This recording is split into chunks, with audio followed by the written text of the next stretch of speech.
hell is this place anyway?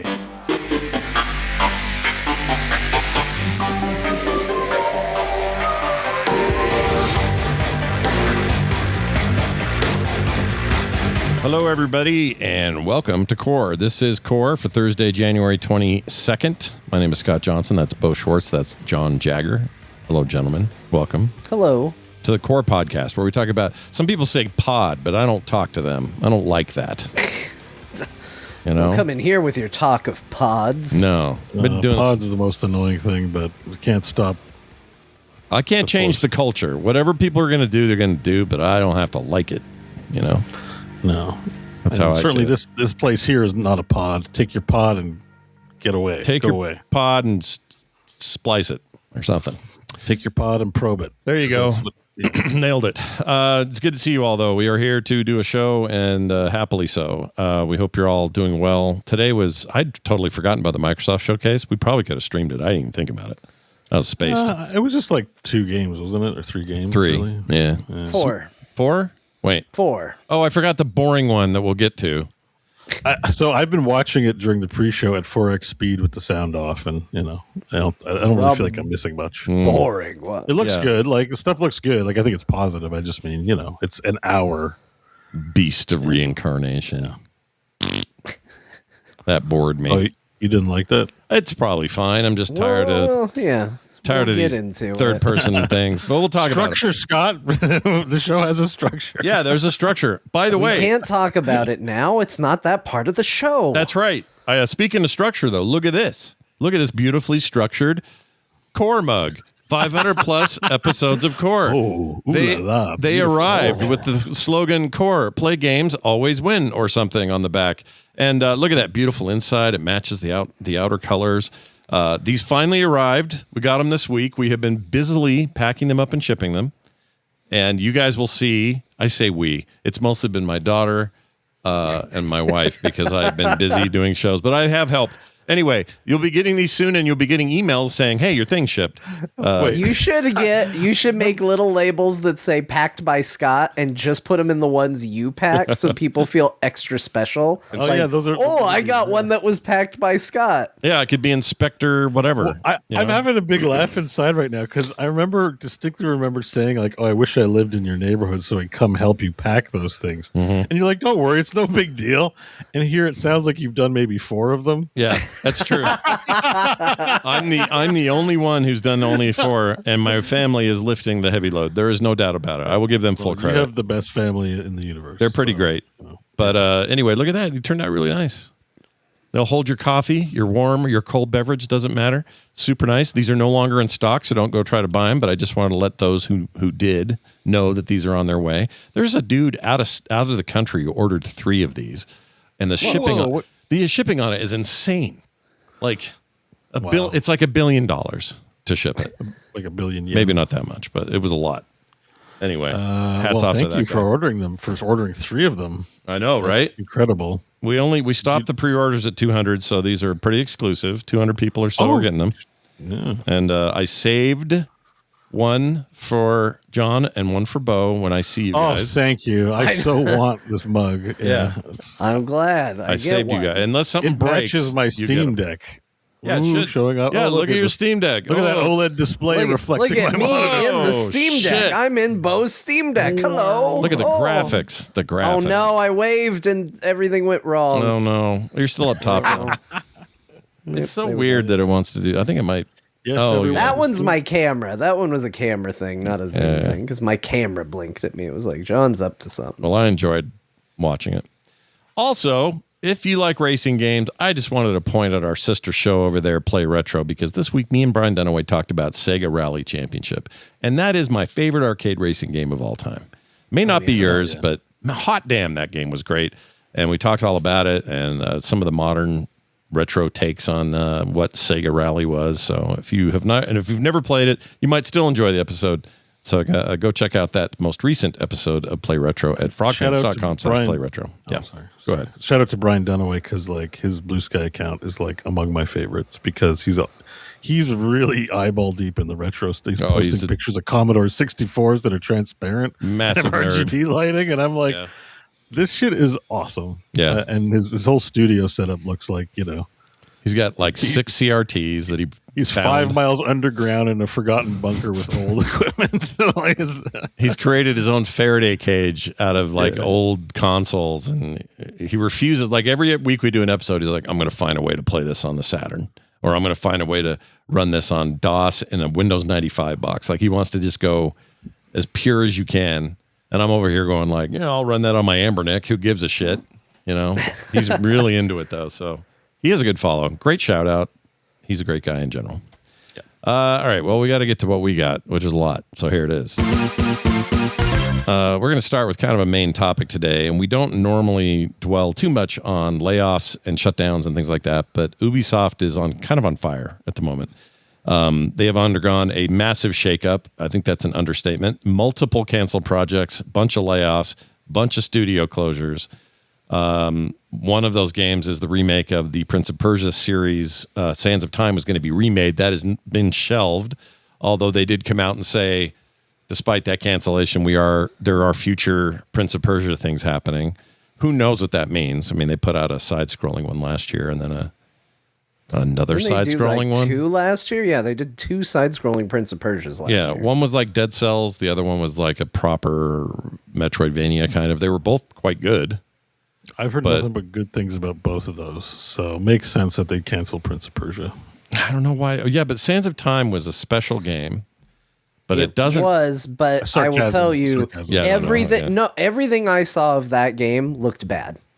Really? They only showed like the one trailer of it, and I went, "Ooh, this doesn't look good." Oh, I heard a lot of bad that. things about it, and based on what they said, is they basically said their realization was like, "Hey, we either put it out and people aren't going to like it because it's not up to the quality that it should be, or we put in the money and the effort behind it and we're not going to do that." So, it's basically what they came out and said, which is as close as you're going to get a company at the corporate speak level to go, yeah, it's bad. Oh, yeah, here we go. So, we did see this. Awful, it kind of looks like this guys. is 20 years ago. Something about it is just like, It looks like a game that needs a remake. yeah. Where's the remake? Isn't this the original? Yeah, it's got kind of I understand the lighting's nice. You got some shaders and things, but I forgot. Yeah, this didn't impress at the time. I think we saw it during a PlayStation event or something. Well, anyway, this is now canceled.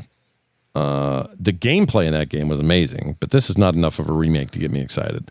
Oh, yeah, it was a phenomenal game, and I definitely get why people would be disappointed that they're not going to be doing it anymore, but I also, who knows if it was the right call or not, because it sounds like if it had come out, people still wouldn't have been happy with it. So yeah. So that one's done, and other stuff is now done as well. They have, let's see, Prince of Persia Remake among the canceled projects. 5 creative houses is what they've reorganized into, and they're specializing in genres with those houses.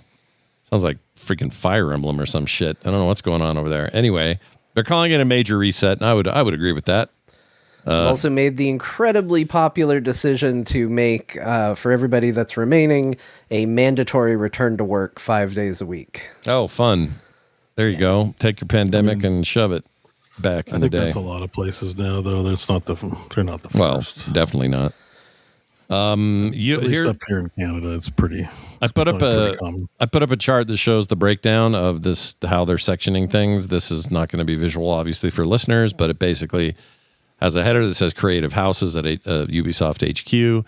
Their new slogan: Vision, Strategy, Capital Allocation. It's not a slogan, but it's kind of what they're talking about. Vantage Studios, Creative House number 2, Creative House number 3, Creative House number 4, and you guessed it, Creative House number 5. Very creative. I don't know why Vantage Studios got billing and then everyone else doesn't have a name yet, but They haven't figured it out. That'll be the first meeting. yeah. I don't know what to make of this other than it just all feels bad. Oh, weird. What'd you see? What you got? Put that chart back up. I wonder. Yeah, I can bring that up. Here it is. No, just because they have 5 teams, but I guess structurally it looks like they're going to have teams that serve all 5 teams. Yeah, they're calling it a creative network of studios pioneering all creative houses to provide best-in-class production capacity. It's a lot of corporate hoo-ha speak. Well, it's a big organization, so they probably feel it's more economically efficient that way, but it does introduce a lot of problems, like picking favorites. Yeah. Because, those teams will not serve all the creative teams equally, and it could be a source of problems, but yeah. Also, it's not uncommon for it to be structured that way either. Yeah. I don't know. That was it sort of jives with the Anthem thing, right? Oh, yeah. They didn't have any tools. They had learned helplessness because Mass Effect Anthem was the important thing and not Anthem, even though it was, according to E3, the most hyped thing ever. Anyways, yeah. Yeah, remember that? Just more of that bullshit. Yeah. That was so hyped. I remember being on a live coverage of E3 with, I think John was there, Patrick and John. And Patrick lost his mind. He thought that game was going to be the best thing in his life. Anthem. and that trailer was literally all they had, I think, when they showed it. I think so. Yeah. That's the only thing that they made. But if memory serves correctly, there was literally nothing else apart from the trailer. I don't think you'll ever hear a more excited Frenchman than that day. And he has truly been I was stoked. I was, I don't know if I was excited. We all bought into it. We can't pretend we weren't excited about Anthem. Mm-hmm. Yeah. I was excited. We all bought the damn thing. Yep. I think that shows excitement. Typically, traditionally, yeah. BioWare hadn't run out of goodwill at that point, No, there were questions. I felt like they got answered by the terrible launch and all that, but still, yeah, whatever. I still have hope about them, but anyway, yes, John. I saw this message from Jason Schreier, and I wanted to point it out because, if you want to think about, well, why is Ubisoft having to go so dramatic with their changes? And it was that since 2018, Ubisoft has lost around 95% of its value in terms of stock market value. Damn. What? 95%. That's a lot. Following the plunge yesterday. That's a whole lot, dude. Ubisoft. Oh shit! Hang on, I'm just. You can look it up on Google, right? Just go Ubisoft stocks. Yeah, you can look at. I just have never bothered. I assumed obviously a ton of this is about economics. Obviously, it's gone in a 5-year span. It's gone from 82 euros per stock to $3.99 today. Damn. You know what that means? Holy shit! Not enough Rayman. That's what that means. I mean, maybe. They were doing a lot better when they had him. Yeah. Seems There's like a news story arms. 12 hours ago. It's like Ubisoft shares plummet after Assassin's Creed maker does. But I'm like, it's been doing nothing but plummeting for 5 years. This isn't even news. This is like... How about after the restructure announcement? I didn't even know it was this bad. It went down. Shit. It went down? Okay. It went down. You would expect it to go that direction. I think if it was, hey, here's the results of our restructure, that might see a rise. Mm-hmm. But when you're like, hey, we're about to start laying off people, and until you see the results of it, that's not going to go up. That's going to continue to be down. It's also crazy too, because that was a lot of gravy time during the pandemic. I feel like Ubisoft was one of the only companies that didn't out benefit. Or get the benefits that others showed during that time, because during that time there was a real heyday happening. Look, and there was a boom in the pandemic. Like, this is 2021. Yeah, $85. Can you imagine dropping like $80,000 on a pile of stocks and then holding on to it for 4 years and that money just evaporating into piss? Like, holy shit! Yeah, but then they use it for Pepsi. So it's fine. Well, just the urea. Not just the urea. They when filter life gives you urea, make Coke. Well, they just, as someone cracked the secret Coke recipe. We should have put it on the back of the mug. Anyway. Yeah.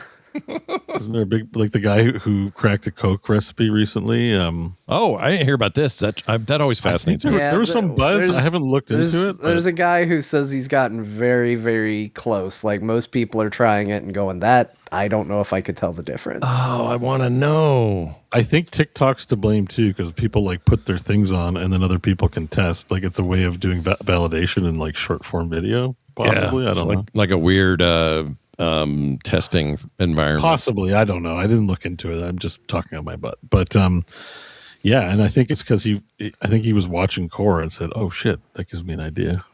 I just have to pee in this, and it'll taste exactly like regular Coke. He's like, too much pee. I have to cut it off next time. So he keeps drinking his pee, but different amounts to get the right. A little too much of the pee. Not enough pee. Give me more Cut pee. the pee back a little bit. Lucky or Not in the chat says, I don't know if something's familiar about this, but he says Ubisoft owns cloud streaming rights for Warcraft.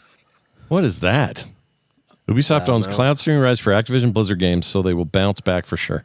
Well, maybe. That sounds like sarcasm, but do they really own that? I think he means like streaming like over GeForce Now or something like that. Like I don't think he means weird. That's really weird. Oh, is it because it's a UK law thing? So they're like, no, we need UK company or UK EU companies to have a hand in this. It can't just. That's about. I don't know either. I got to look that up. That's interesting. Sold to Ubisoft. I like to think that Ubisoft calls them up every once in a while and go, "What if it was cloud streaming?" And they're like, "We're not interested, Ubisoft." Okay. Just a suggestion from your peers. So, as part of Microsoft's acquisition of Actiblizzard, Ubisoft acquired the exclusive cloud streaming rights for all existing Actiblizzard console PC games, as well as any new titles released over the next 15 years. Damn. The deal was finalized on October 13, 2023 to satisfy regulatory requirements for the UK's competition. This is what we mean when regulators are like so out of touch. Like, cloud streaming rights for that's like where you landed.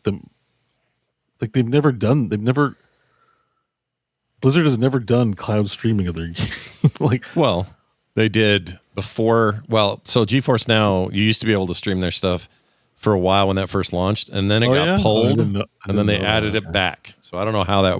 I don't know what the deal was there. I don't know if what is okay. I don't know. It's just still. I'm just like, what does this accomplish exactly? Somebody at Blizzard looked down the hall. Are we paying Ubisoft for that? We are. Yeah. Pull it. And then they said, no. Look at the stocks. Yeah. So never mind. They need it. Phil, get in here, Phil. We need. Without the revenue from these rights, these cloud streaming rights, is Ubisoft stock then like 10 cents? Like, it's pretty low. I think would be the time to buy Ubisoft stock.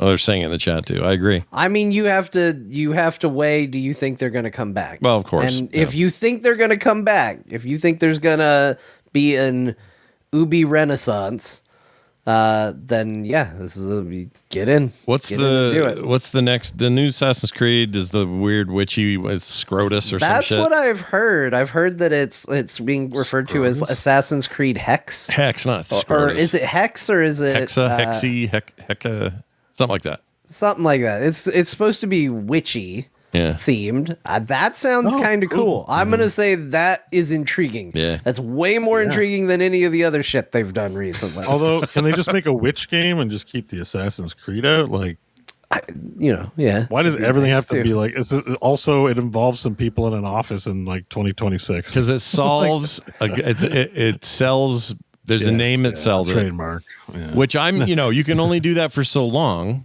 So you have a point. Like, I would love it if we got an original IP out of these people.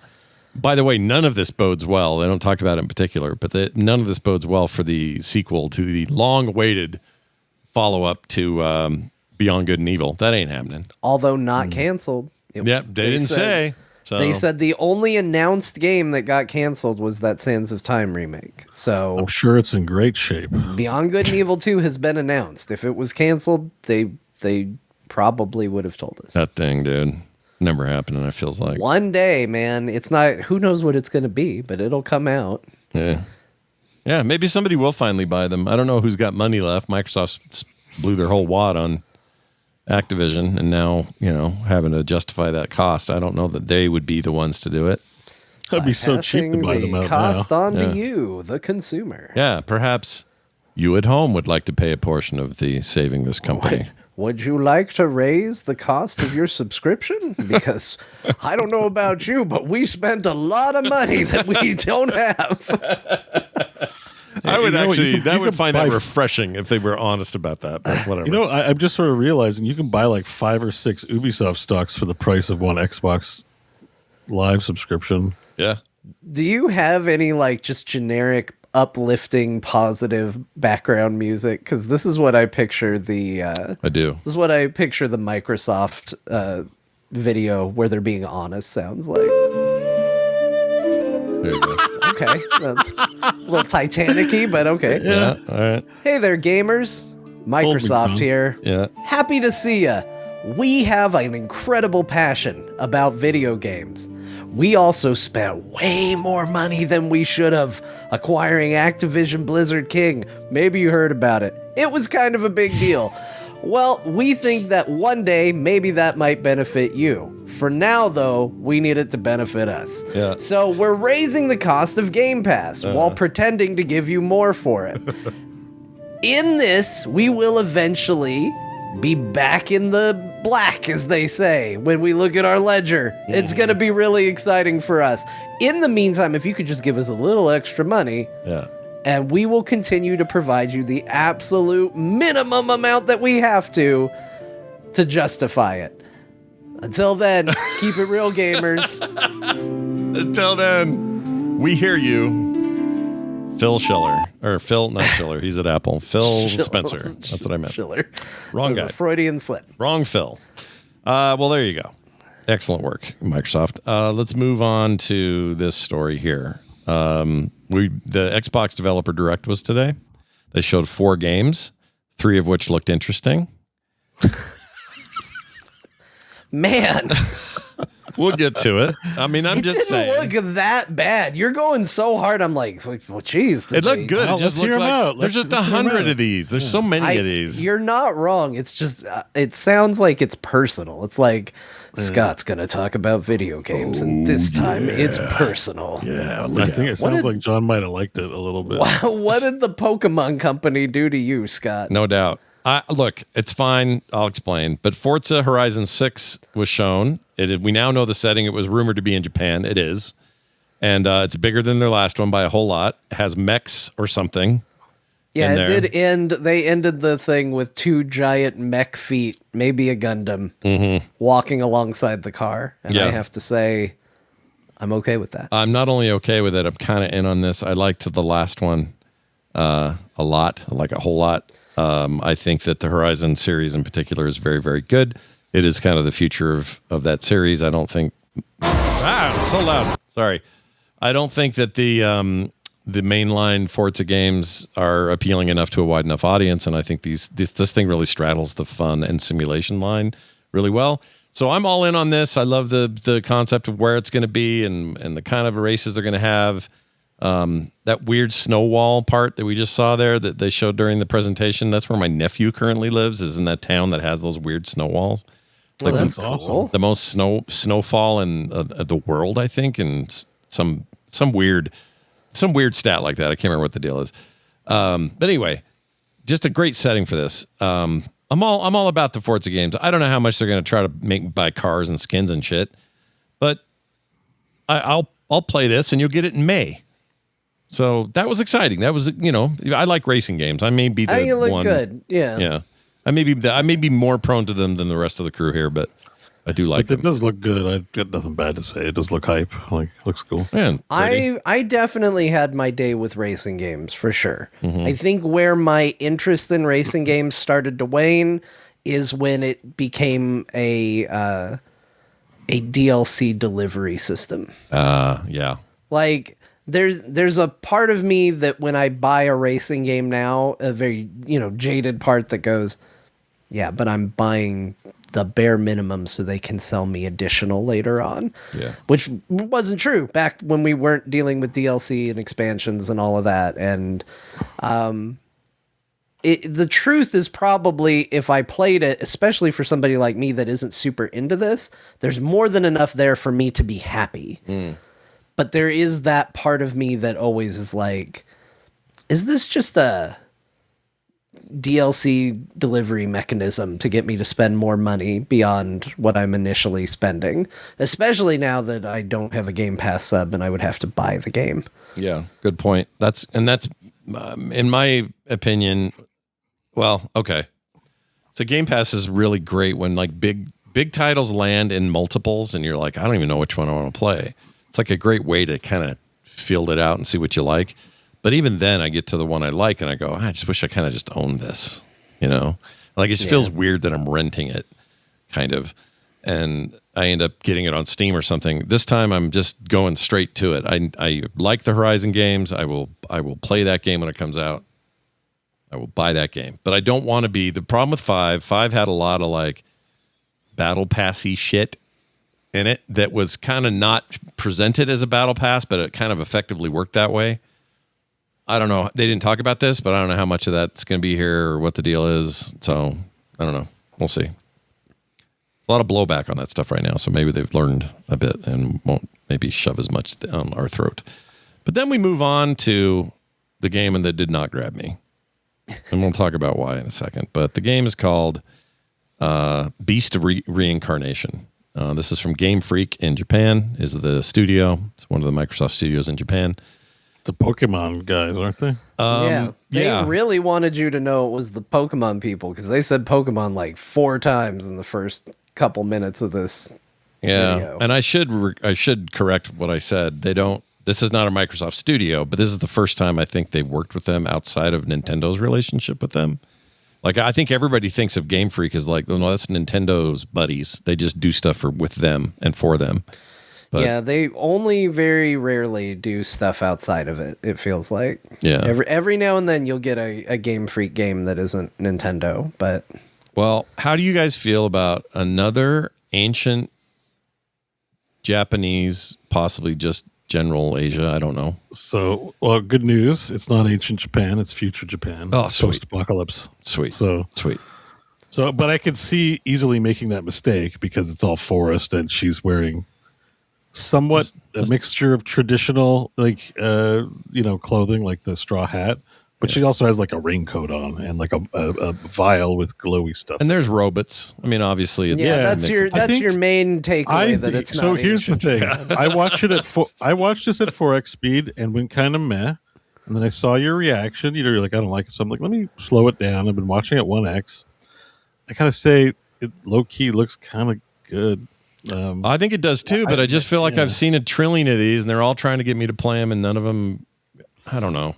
Maybe you know what? I think we've been harassing you too much about Tsushima, and this game just giving you like. Is that it? Maybe Scott's like, great. Now there's going to be another land that needs saving that I don't have time. Some other place on fire. We're just piling on the memes here. Oh, the beast is forever waiting to be reincarnated because. But there've been some like recent stuff or some things that are coming out soon. I forget which. They all kind of look like this. Phantom Blade Zero, which is another samurai guy, and there's Onimusha, and there's like there are a lot of these. You're not wrong, but there's a lot of every game. Here, let me hang on, John. I need to here's the pitch. Here's a picture in Discord about what makes it different. Okay, because I capped it out. Let's take a look. To see this. Right. Hold on, pulling it up. You want to do a paint drawing because that might be no. I just paste the picture. I love the paint drawings though. The game is a one-person, one-dog action RPG. So you're not just playing a samurai. Yeah. You have a dog companion, and that's going to make all the difference. And it has a bunch of powers too and stuff. Like they showed some pretty neat attacks from the dog. I'll admit, visually, what's going on is impressive. I just feel like there's 20 of these right now vying for my eyes. The dog has a forest butt. Yeah, which is exciting. It's a little weird. It's self-cleaning. So hemorrhoid resistant. That's great. Oh, good. But also, it's not just that it's Look, it's not just that it's a samurai game. It's also a reskin of the Horizon Zero Dawn trope as well, which is like it's Japan, but it's post-apocalyptic. But then there's all these weird things after the post-apocalypse that you have to fight with your sword and magical companions. Like I get burnout on this. If you're saying it's not exciting because we've seen 100 of these, I'm like, yeah, sure. But it visually looks pretty damn good. And I don't know. I think. We should mention too, these are all coming out on everything. Maybe not Switch, but this is coming to PC, it's coming to Xbox, coming to Game Pass, and coming to PlayStation 5. So it's not this whole event actually was real. This is the first one of these where I really remember or that we've seen them go and coming to PlayStation the same day or later or whatever. Like this is them all in on that whole multi-platform thing this time today. Anyway, sorry. Back to your point, Bo, because you're singing the praises. I'm sort of done the point. Like, I get it. It looks like a lot of other ones, but I feel like it's interesting that Game Freak is doing it. And I like the little dog companion. Do you think you collect companions, John? Do you think you get to go? No, I don't think they want to make a non-Pokemon game from the people who make Pokemon games. Probably I think they just want to, they want to do something different, and I think this is a little different in some ways. I think maybe I definitely see where you're coming from there are a lot of these to choose from. So there is an element of like, okay, show me why this is the one that's going to be the one I invest my time in.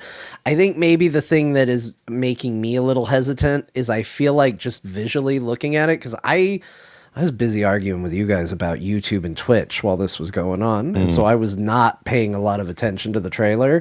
I just kind of had it on and was looking at it. And yet somehow I still feel like I could tell you exactly what the story is for this game. Like, yeah, I looked at it enough and I was like, okay, it seems like there's this thing they call the blight, which actually looks pretty for once. It's not red pustules. It looks like it's like nature and gardens and stuff, and which is strangely what's on your dog. But you're being told to go kill this like big beast of reincarnation that's this big plant beast by these like techno boring evil looking people, and like, oh, she's also fighting robots. Kind of seems like maybe it's one of those stories where it's like, maybe these are the bad guys, and the guys you think are the bad guys are the good guys. I don't know if that's going to be the story, but that's the story I got just looking over. And I swear to God, if that's the story, I'm like, this is presented a little too much. It's clearly going to be the story. That's like, but the one thing I want to say, John, about your reaction is this game also just Stellar Blade X modest clothing? Maybe. I mean, you didn't get a dog in Stellar Blade. Yeah, sure. So okay, but there was Stellar somebody Blade in X Stellar Blade with a dog. Yeah. I like Stellar Blade a lot. I like that game a lot. Yeah, I heard it was good. I'm still maybe playing it sometime. Final Fantasy Remake and Rebirth, which are sort of ones of these with a little more RPG trappings built in. Sure. Like, this genre of game I like, but it is becoming quickly a busy genre. And so I think in order to stand out, you do have to go a little extraordinary, and I don't know what this immediately says, oh, that's extraordinary. All right, I'm watching this little clip too, and it's not the only thing they're vibing from. This is the dog, I think, works like Expedition 33. So I was like watching combat, and I'm like, I see a parry. So we have parry, normal for a game. Normal parry. Then it goes into this pause mode, and then there's two little A buttons that show up, and there's a little circle, and you have to time it right. Oh, and there's a menu. So a menu opens up, you got to pick your dog ability, and then you Expedition 33 have to click A at the right time to get the... Oh, interesting. It's not time. It's real-time combat. It's real-time, but it pauses. It's like Final Fantasy VII Remake in that it pauses the game for you to do. And I like that combat system a lot. So maybe, I don't know, man. Maybe I'd like it. Pretty good. Like, you can see like, oh, it's copying from so much stuff, but it might actually just be fun. It's copying from games I like. Yeah, and you do a lot worse than that. So my first impressions aside, this may be great. And it's coming to everything, so it's not like people are going to go, I don't have an Xbox. I mean, we get to actually see this out in the wild. Playable on deck, I hope. And, Probably will be. A lot of them are. Kiln from Double Fine. So you always expect Double Fine to come out with something a little bit weird. Well, they did. They did. Basically, it's you make pottery, and then you fight your pottery. It's more than that, but the underlying story is something about these spirits that are sort of disembodied, and those spirits need some corporeal something. So what you do is you make pottery at a pottery wheel, and now those spirits inhabit a pot or a vase or a cup or whatever it is you make. I'm sure penises are going to get made because the creative tools in this looked very, very complete, and you can do anything, really, as far as I know. I don't know how it's going to know if you're making a penis or not and tell you not to, but... Anyway. I mean, it's giving you special moves based on the type of pottery you make. I would really think they should have a special penis power. Yeah, penis power. There's a cannon. I just saw a cannon. Yeah, penis power cannon. Yeah, what you want. Transforms into a cannon. But then you do multiplayer, couchy, fighty, fun, ridiculous combat. it seems kind of neat. And it is exactly what they said. Like, I really like when he talks. I like, his name is Tim Schafer a lot. And I like how his was the most chill of these things. Everything about this was so cold and corporate, all these other presentations. Just perfect little lines and nobody screws up. And they show a little bit of Laffy Taffy at the end of the thing when they're all done. But he gets up and just kind of gets to be Tim Schafer for a while. Well, it was also really funny at the beginning because it was filmed like he was doing pottery, but like it would cut to these feminine looking hands doing the pottery, and then it would cut to him where he's clearly got hairy masculine hands and he's like wiping his brow and stuff. Yeah. Like he's working real hard, and then cuts clearly again to different hands.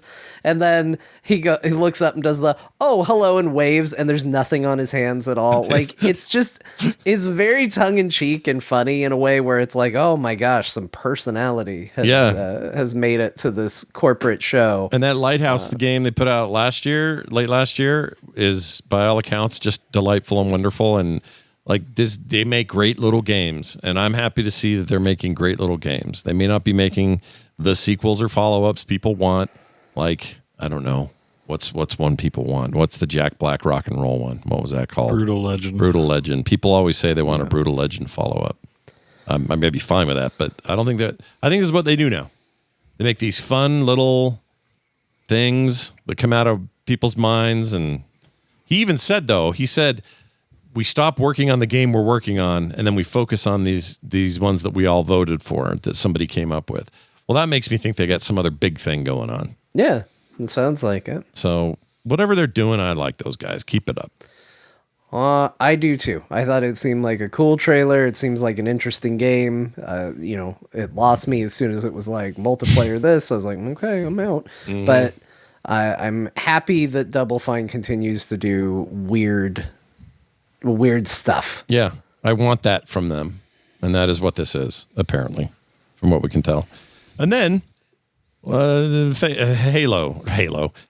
finally got talked about. Hey, they're making a new Halo. Phalo? Phalo. It's Halo, but old time. It's arrows and stuff. No, this is Fable, the long wanted and reacted to and talked about reboot, which has taken freaking forever to get any news about. And I'm trying to get some gameplay shots and not just people talking. But it looks really pretty.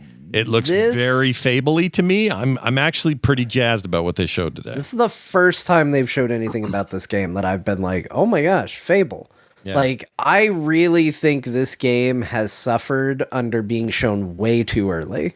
Mm-hmm. Not just because, oh my God, it's been in development forever. And I don't know, maybe they have been reacting to the reaction. Maybe it has been good that they've gotten the feedback, because I didn't think this game was going to come out. I thought this game looked awful. I hated everything about this game until this trailer, because it didn't look like Fable, right? Like, that was the biggest issue, is that I looked at it and it was like, this looks nothing. It doesn't even begin to resemble anything about the thing that it's using the name of. Yeah. And I have a lot of fond memories of the original Fable, Fable 2 especially. I even kind of liked Fable 3, even though that's the one a lot of people 3 is okay. 2 is my jam, though. I love 2. 2 was awesome. Yeah. I still think, to be a little critical of it, I still don't love the realistic look they're going for with it.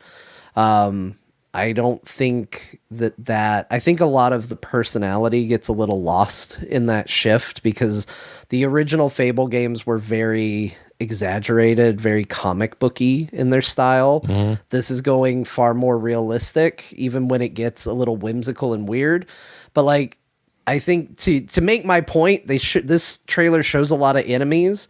And the enemies that stood out as like, oh, wow, that looks neat, that looks very Fable, is an enemy where they're basically stealing the design from what the old Fable games were, which was the Hobbs.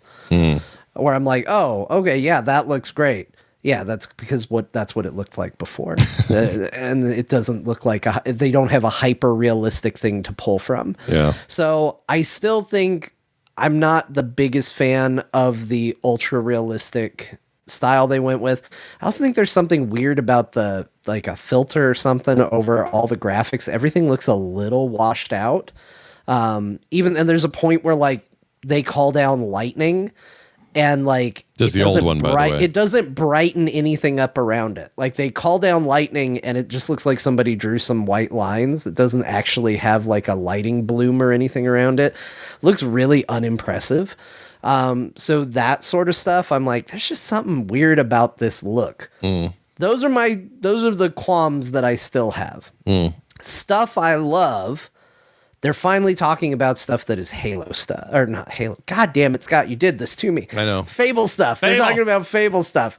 Where it's like, hey, you're going to have a reputation. Hey, you have a character that you can customize. There's going to be decisions and choices that are going to impact how people react to you. You can buy up all the buildings in the town and run it and be a land baron if you want. You can do. Can I chime in with one awesome thing? Is you can polymorph people into chickens and then punt them. Yeah, that was funny, and that's the other essentially thing. Fable, and I saw it. They have it here, so that's a big. That is good. Yeah, I'm like, yes, if I can turn people into chickens and kick them while they go, and then punt that chicken, awesome. Because that all, so it finally started to feel like a Fable game. Like that's the big thing. I was like, okay, this actually looks like it deserves to have the name that they've been carrying, and I feel like it's the first time I have felt that way looking at this video game. I do wish it was a little more interesting to look at times, but. I think it's okay enough. The only other thing that I thought was weird is they're like, and I was excited about it. So this is like the start of it is a great thing, but then the example they gave, I was like, what are you talking about? Because they said, we don't consider this world to be, there's good and evil, but we don't consider it to be black and white. They're like, we're going to operate in a gray area because one person's good might be another person's bad. So let's give you an example. There's a person, he turns into a giant, and if you kill him, his body's going to be laying there for the rest of the game, and there'll be people who don't like that. Yeah. I was like, that's the most black and white thing I've ever heard. Like, if you're going to say we're operating in shades of gray, give me a good example of that. Not, well, you could let him live, or you could kill him, and people might not like it if you kill him. Yeah. Yeah. Okay. Yeah. But my hope is that this goes beyond that, and that I don't think they're saying it for no reason. I do think there are probably good choices in there. I just thought that was a really weird one to like pick out for like, we're going to have morally gray options. You can kill the giant or let them live. Mm-hmm. Yeah, that seemed the least morally binary decision you could ever make. Yeah. You either did or you didn't. I really appreciate them saying we want them to be big decisions. Kicking the chicken isn't as simple anymore. People will react to it in ways maybe they didn't before. Whatever. That's great. But that all sounded like you're telling me that, but you didn't really show me that. Yeah. So I'm a little worried about some of that. That's why I said in our chat, or I said in our Discord, I was like, this thing is either going to be exactly what they say it is and maybe Game of the Year material next year, this year, or it just isn't. It's going to be disappointing, and we're going to go, oh, I wish they would have done this, or 2 is better. We're going to have those conversations. I don't know how it's nothing but those 2 options for me. It's either got to be amazing, or we're all slightly disappointed in Fable. Well, you get married and have kids. That's coming back too. Yeah, you can do that. Lots of the Fable stuff is in there. I think it has a lot of potential. And to be fair, they did also say things like, hey, if you decide to buy everything and you make a lot of money, like there's going to be people that just look at you and you're like, oh, you're rich. Yeah. Money bags. Must be nice. And they're going to treat you like shit because you've got money, even though maybe you are actually a decent hero. That's an interesting perspective, right? I think how that all plays out, we're going to have to see. Yeah. The reactivity has been a staple of the franchise too. So good to see that it's all being considered. We'll see if it's good or not, but like that's been a thing always. But Fable is like the world's reactive to your status and your deeds. Yeah, which was really innovative. Even your appearance, which they didn't show, but I remember the first one. It was always cool how like if you became a Sith Lord, you turned more Sith look like your face you did, got like, all weird. Mean shit. You got all like you get really nasty. So. Yeah, I'm looking at some video of the old game and. You know what? It didn't look that bad. Looks all right from this distance. Well, it ages well because of how cartoony, like it has the wow. Yeah. To John's point, and I think that there's something to that. I do appreciate though that the thing isn't, the new one doesn't look hyper realistic. but it definitely leans more. Yeah, it's not hyper realistic, but it's not this. It's not a cartoon. And I saw somebody say John's crazy. I thought it looked gorgeous. It looks gorgeous, but it's using I don't think that the art style is interesting. Like it can be just like a car racing game can look gorgeous graphically, right? But if you don't care about how cars look, it doesn't matter how many polygons you put on the car. I don't think this style is interesting to me. Yeah. And a lot of people probably feel that way about the old games, but that's where I land on it. I don't like this particular style, and whatever they're doing to mute the colors down, I don't particularly love. Here's hoping it's a filter you can turn off on your PC settings. Hopefully. Yeah. I mean, usually you can enhance that stuff too. Usually there's mods and things. It's like, we'll just bump the vibrance up a little bit. Sure. Well, we'll see how it goes. I think that looks cool, and I'm excited about it. But the key takeaway is definitely, I think, flipping people over to positive hype. Yeah, even cautiously, but yes. Yeah. They were taking so long. I was sure this was going to get announced as a cancel. I was positive. But there it is, and we got the fall. They didn't give a date, but they gave us the fall of 2026, so we will see what they do there. Well, I think it's exciting for them. I think hopefully this gets more people excited about this game, because I know this game has been a bit of a whipping horse since it got announced, and for good reason in a lot of ways. That I've been saying since the first trailer, this doesn't look like Fable, but hopefully this gets more people excited and gets them a little more positivity going into the end of it, because I think this trailer deserves it. Like, this trailer looked like a good video game. Yeah, like a video game I would want to spend some considerable time with. And that's what you want in the year 2026 of our Lord. Yeah.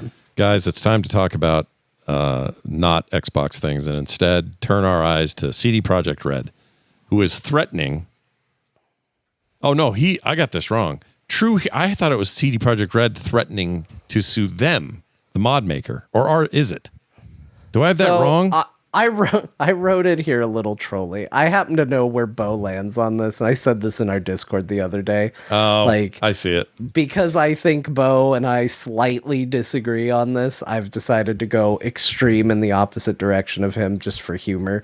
But here's what happened. There's a mod maker who basically has created a way to play VR games, or turn non-VR games to be compatible with VR. And they enabled that for Cyberpunk 2077. My understanding... Yeah. Oh, Bo's been a patron. That's how I played Cyberpunk in VR. You would have had to be, as a matter I've used the product several times. So my understanding, based on and the modder has been a lot more vocal than CDProjekt Red has, so take it for at least a little grain of salt. We're going mostly off of their side of the story, is that they reached out to CDProjekt Red to see if they would have any interest or desire in making this conversion official, or supporting it or integrating it in any way. And next thing you know, they got slapped through Patreon with a DMCA by CDProjekt Red, which forced them to shut down the project. Ooh. Just Cyberpunk. Just Cyberpunk. So the software runs, it's one software that runs in 40 different supported games. So they just shut down the compatibility for Cyberpunk. So they then reached out and tried to have a dialogue, and CDProjekt Red's stance was, you cannot put a paywall in front of this. If you want to take donations, that's fine, but we can't have our property being modded for profit. We won't allow it. It cannot go back up if you're going to charge for it. Mm-hmm. He said, well, then I'm not going to do it. Right. And that's pretty much where we're at. What do you think? I mean, look, there is a factual answer to this. We're going to get into thoughts and feelings and opinions. The fact, as boring as it is, this is CDProjekt Red's decision, and they're doing what they have every right to do. That's what businesses do. Yeah, I disagree. I do disagree with that, but I don't want. You can disagree, but look, this is the reality. That's where we live. Well, they could go to court, but they're probably not going to win, and they don't have the pockets that CDProjekt Red does to prosecute it. So that's true. That's true. I think most of all, I think most people are in agreement with the CD Projekt. It's their game. Mods need to be free. They have to protect their IP, but I think mod is a very broad term. There's no content changes to the game. I just want to play the game in the VR headset. So, I look at it more as like a right to repair or a technician thing, right? Like if I want to show my Star Wars on 2 different TVs at the same time from one DVD player, and I pay a technician because I don't know how to do it, $100 to set that up for me. Disney can't tell that guy not to earn money for his work setting up my stuff. Sure. And to me, that's the equivalent of what's going on here. It's just like, I have, instead of my flat screen monitor on my PC, I have 2 TVs strapped to my face. Can you please just put it in my headset? And, you want money? It just costs $10. You get everything and you unsub. It's like a 10, so people have been complaining he makes $20,000 a month on Patreon. And I'm like, that's fine. I'm only at $10 and it's made my life a lot better. And also, I bought a second copy of Cyberpunk 2077 in order to play it on the PC for the express purpose of VR. Right. So CDProjekt Red has benefited from this secondary market. So they might have the right and the financial might to squash the secondary market, but I hate it when companies squash secondary markets. This isn't someone making an expansion pack or using like IP. They're really just saying like, hey, can you hook this AV situation up so that it works in my headset? Because he doesn't do anything beyond that. There's no like updates to controls or anything. It's head aiming. It's just to get the VR experience. And gaming companies probably aren't super incentivized to just put VR options in the options, but some do. I really appreciate when games like Subnautica just like also have like just like VR supported. Like here, you want to display it in a headset? We're not going to do anything. Like lots of games do it. Mm-hmm. And he's pretty much come out and said like there's no plans for them to do it. So it's like, why squish the secondary market for, VR enthusiasts? Like we're constantly not like, it's fine if it's not where like if developers really don't want to support it and make games for it. I get it. A lot of people don't love it. But then you're going to squish the secondary market. I do not begrudge this guy getting $10. But everyone's like, you can't mod games. That's just the rules. And I'm like, I think paid mods. Do they even go after him though if he wasn't getting paid for it? For free. Well, people don't work they for said free. They said he could do it. Yes, they do work for free. That's what modding is, dude. Do modders do good work? Do they deserve donations and stuff for them? Yeah, absolutely. But if you're getting into modding and you're like, I'm gonna make money off of this, you're fucking delusional. Like you are dealing with other people's stuff. You can't go in expecting a profit. And for them to say, hey, you can't be making money off this, pull it off. I'm not saying you should expect it. I'm saying like they still deserve to be paid even if they aren't, because they're putting hard work into things we enjoy. Like I think that, but going in thinking you expect that's a different thing. Because they didn't squash him. They said go out and do it. Just don't charge for it. And he was like, no. I think everyone would say, like, if a kid wanted to shovel my laneway for $5 and I was like, no, but you can do it for free because I don't want to pay you. You know what I mean? Like, that's just what they sound like. That's not great. That's not the same thing at all. Yeah. Well, he wants to be paid for his work. So he's like, I'm not doing it for free. I think that's an okay position to take. Yeah. But if it's okay, so I get we all where expect to be compensated for our labor. We do, but when it's somebody else's stuff, like it's like, I like your car. I'm gonna sneak in your garage tonight and I'm gonna paint some stripes on it because I think that would improve it. And I go, no, you can't do that. That's like your physical property. My copy of CDProjekt Red 2077 is mine. Yeah, like I own it, right? Yeah. So if I wanted to shove it up my butt, and sort of. No, it is my copy. Like, remember in the VHS days, they said don't copy videotapes. Well, we made copies for family members because they sold us ways to make copies of tapes. And we have a secondary market for emulators. Everyone loves emulators and playing old things and not having to pay a sub to Nintendo to play the old games. I don't see this as any different. Well, to use your analogy of like shoveling someone's driveway, which I don't think is a good analogy to go with, but to use it in this form, it's like if somebody came to your door and was like, "Hey, I noticed snow in your driveway. Can I shovel it for some money?" And you went, "No, I don't want you to shovel it." And then they shoveled it and went, "Hey, I shoveled your driveway. Can you give me some money?" And you're like, "Fuck no, I'm not going to give you money. I told you not to do it." Yeah, there's some of that, but also so for the classic game thing, Bo, like none of that's legal. And when they do make money, like what was the recent Switch emulator that I can't remember the name. It wasn't Citrus, the other one. Anyway, they started charging for using Citrus on their Patreon, and Nintendo immediately swooped in and shut them down. Oh, I know. Like, I know all this stuff. I'm saying it's wrong, but I know that's the way it is.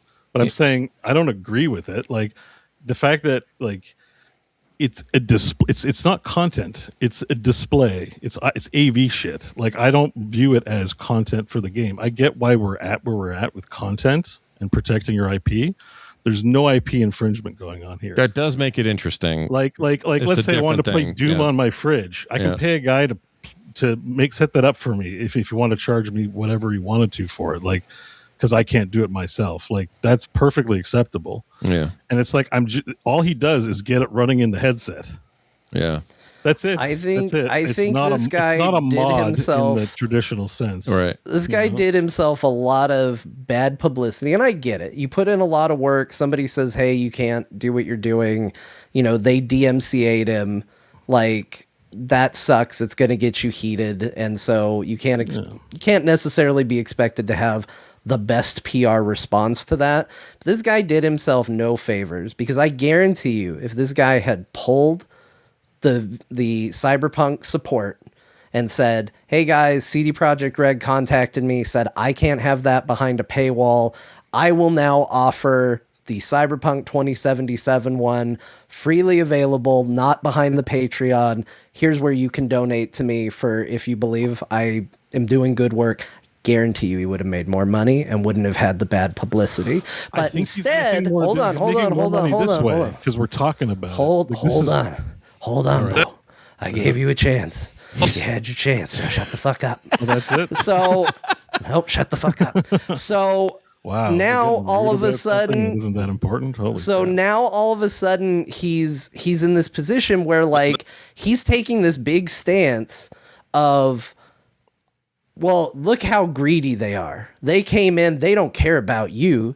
They don't care about you, the consumer, who are enjoying this product. They're coming in and they're shutting it down, and they don't care at all, and they hate you, and you should get mad at them. Except he had the option to make this available. They didn't completely shut him down. He just had to stop charging money for it. That was it. That was all he had to do. They even said he could still take donations for it. And he's the one who went, "No, I'm not going to do that." Yeah, I think tips or donations would have been the answer. He is going to do that, because Rockstar did the same thing to him, and he eventually put it out for free. And he's going to do that with CP. But right now, the controversy is getting him subbed.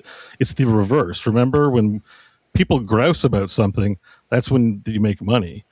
Like, this is an advertising campaign. The fact that we're bitching about it is an advertising campaign. For the guy? For the guy. I subbed because I'm like, oh shit, he put a patch out for Doom the Dark Ages. That reminded me he existed. And I subbed to him to get my Doom the Dark Ages. Well, now I'm slightly more irritated with him, because if he's doing that, then he's just jerking the market around like they do. Like, if we're all doing that, then we're all shitty. We're all doing that. That is like marketing in this day and age. Like, we talked about it, how like when a campaign comes to be like, I'm throwing out all my Labatt Blue because a trans woman drank it on TikTok, their sales go up. Yeah, like they actually succeed. You're right. And he's been in the press before, because people have been showering this guy with accolades previously. So for whatever reason, I don't know him personally. I'm not defending him. He might be the most cretinous person in the universe. I have no idea. We don't know. Yeah. But people seem to really, be out in droves, diving to protect the big company. And as a VR enjoyer, we have so few options, underserved market, and I'm not begrudging him him his money. If that's the stance he want to take, I support it. Yeah.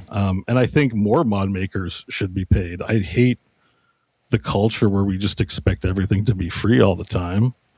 And, except for the most privileged of us, which is the giant company. I'm not saying people should infringe on IP. I'm just saying this is like a David and Goliath situation, and there's nothing wrong with somebody asking for revenue for their work. And I don't think it's content infringing. I think you use the word mod and it's a catch-all for everything. I think this is an AV like sort of scenario. And I think it's perfectly legit to have a secondary market for a place that CDProjekt Red won't serve. I do think the AV thing makes it interesting. I think it makes it like a more nuanced thing. But like the legal side of it, though, is in favor of CDProjekt Red. Sure, that's absolutely. the law. So they don't need David and Goliath, all that stuff.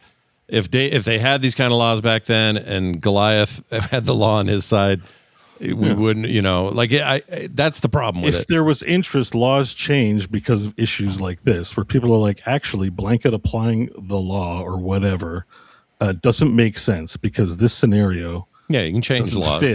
This doesn't fit. And that's sort of my point is like, I don't know. I think it's perfectly fine for him to be charging for it. That's all. I mean, we can have the difference of opinion. And I think the part that I disagree with CDProjekt Red on with this that I think is shitty, just to play both sides a little bit. I think the thing where it went wrong is if it is true, if he reached out to them prior to the DMCA and was like, hey, I'm doing this, is there, trying to market his skill to them and have them go, oh, you're doing this? Shut it down. That I do think is a little bit shitty because he was trying to do something right? Mm-hmm. I feel like if that request had turned to them saying, oh, hey, I think what you're doing is really cool. By the way, this has now made us realize you're charging for this. We will not allow that. You need to fix that. And then he goes, well, I'm not going to do that. And then they shut him down. That's okay to me. But I think the idea that he, and again, this is going off his word because they have not spoken on it. He says he went to them, asked for permission, then got DMCA'd without any dialogue back. And if that is true, I think that sucks and that's a bad way to handle it. He did say he talked to them, like he was on. Well, yes, but he's saying he talked to them after it. So that he's saying that the order was he asked if he could do it in an official capacity. He got a DMCA through Patreon. Then they had a dialogue post the DMCA where they said, this is why we did it, and you can do it if you remove the paywall. So I think that all those steps are okay steps, but in the wrong order, right? Like, I feel like it should have been either them finding the project and going, don't do this, or him going to them and saying, I'm doing this. Can I do it in an official capacity? And them saying, hey, no, that's not something we're interested in. Also, please stop charging for it. And then if he doesn't, then DMCA, I think that's fine. I think it's a little shitty to be like, someone goes, hey, I'm doing a cool thing in support of your game and community and growth and all that. And they go, shut it down. Yeah. Don't talk to him. Don't say anything. That's what I would prefer of this entire scenario. What I would have liked as a human being is for CDProjekt Red to go, that thing is really cool. And like Bo keeps bringing up, and I think it's an important point. This is a AV issue. He's not adding content to the game. He's making the game playable on this device. That doesn't hurt us. I think we can let this one go and let them make $10 here or there. I think if they'd have done that, a massive company with lots of revenue, they're not short on cash. They could have done kind of that one noble move. Now, I know people will say, well, that opens it up to anybody want to do it. And I know it can get worse. And now everyone will think, well, if they're going to do that, they'll let me do my mod and they'll pay me, or I can charge for this. And that's content. And now you have a problem with it. Like, these problems grow. That's why it's often the company's first move is to go, chunk, stop it here. Part of it is the reaching out and getting too close, like getting too popular, because the same issues happening with Turtle WoW over with Blizzard. Like, they're obviously suing the crap out of them because they're a money making enterprise. This is a private server for World of Warcraft Classic. Yeah. But they're headquartered. The main like developers are in Russia, out of reach. So they're just going after people that they can reach. But there's kind of no stopping it if there's no cooperation between nations on this kind of stuff. Offshore drilling kind of stuff and or whatever. The same is true with, if you ever go on those free porn sites and wonder where all the Overwatch porn comes from, that's also from Patreon. People are paid on Patreon to make that stuff. You're like, that's IP. It's like, yeah, but it's like, it's still just happening. Like, the companies are selective about what they choose to jump on and what they don't. And the fact that they choose to jump on like a VR developer, like, so irritates me because like there are creators on Patreon right now that are like making cyberpunk porn, and it's like, okay, well, I guess that use of your IP, like their punishment is selective to begin with. Well, they can't sue for that because there are fair use laws that make it so you can make it's basically what protects parody because you can make parody. porn out of people's characters. That's okay. Oh yeah, hell yeah! You can go and really? make tracer porn all day long, and Blizzard cannot do shit about it. No, but charge for it on Patreon, like earn money from it that way. Well, that I don't know the ins and outs of it, but it's still parody. So I can draw a picture of Mario and Luigi fighting with knives, and I can sell that for $10. And Nintendo, no, not drawing it though, but I mean using their literal in-game assets to make. Well, in that case, I don't know. I don't know how they make that stuff. It would seem like it falls under the same kind of like category, and that's like definitely a thing on Patreon. I can confirm. Oh, those exist, yeah, for sure. Yeah, so like the fact is it's selective punishment here as well, and I suppose that's part of the conversation. Is just like there's all kinds of infringing shit going on Patreon with used assets. I mean, I don't follow all the ones that get taken down, but I know it's like this is not the only one, and the fact that it's the least egregious violation, like just let VR enthusiasts have it. If you're not going to like put it on the VR headset, yeah, the guy's charging $10. Would I rather pay $0? Absolutely, but I kind of don't care about $10. And I bought your game twice. Like, it just feels like, yeah, you can sue for it, but why would you? Fun detected, fun nerfed. Well, yeah. I mean, they might have had to, is the other thing. Yeah, and that's the other bit. To me, here's two things I don't know enough about to speak authoritatively on it. I don't know enough about international Polish law. IP law, to where I say, well, here's why they absolutely had to take an actionable stance on this. And I don't know enough about his mod to go, no, that's purely an AV thing. If he's able to disable it just for Cyberpunk 2077, there's something that's connecting there. Yeah. It's not nothing.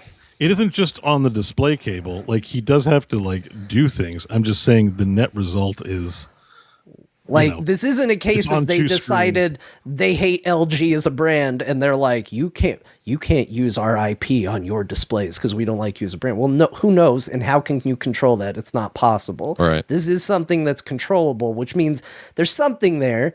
I don't know the technicalities on where that line should be drawn legally, where that line, should belong and what it all is.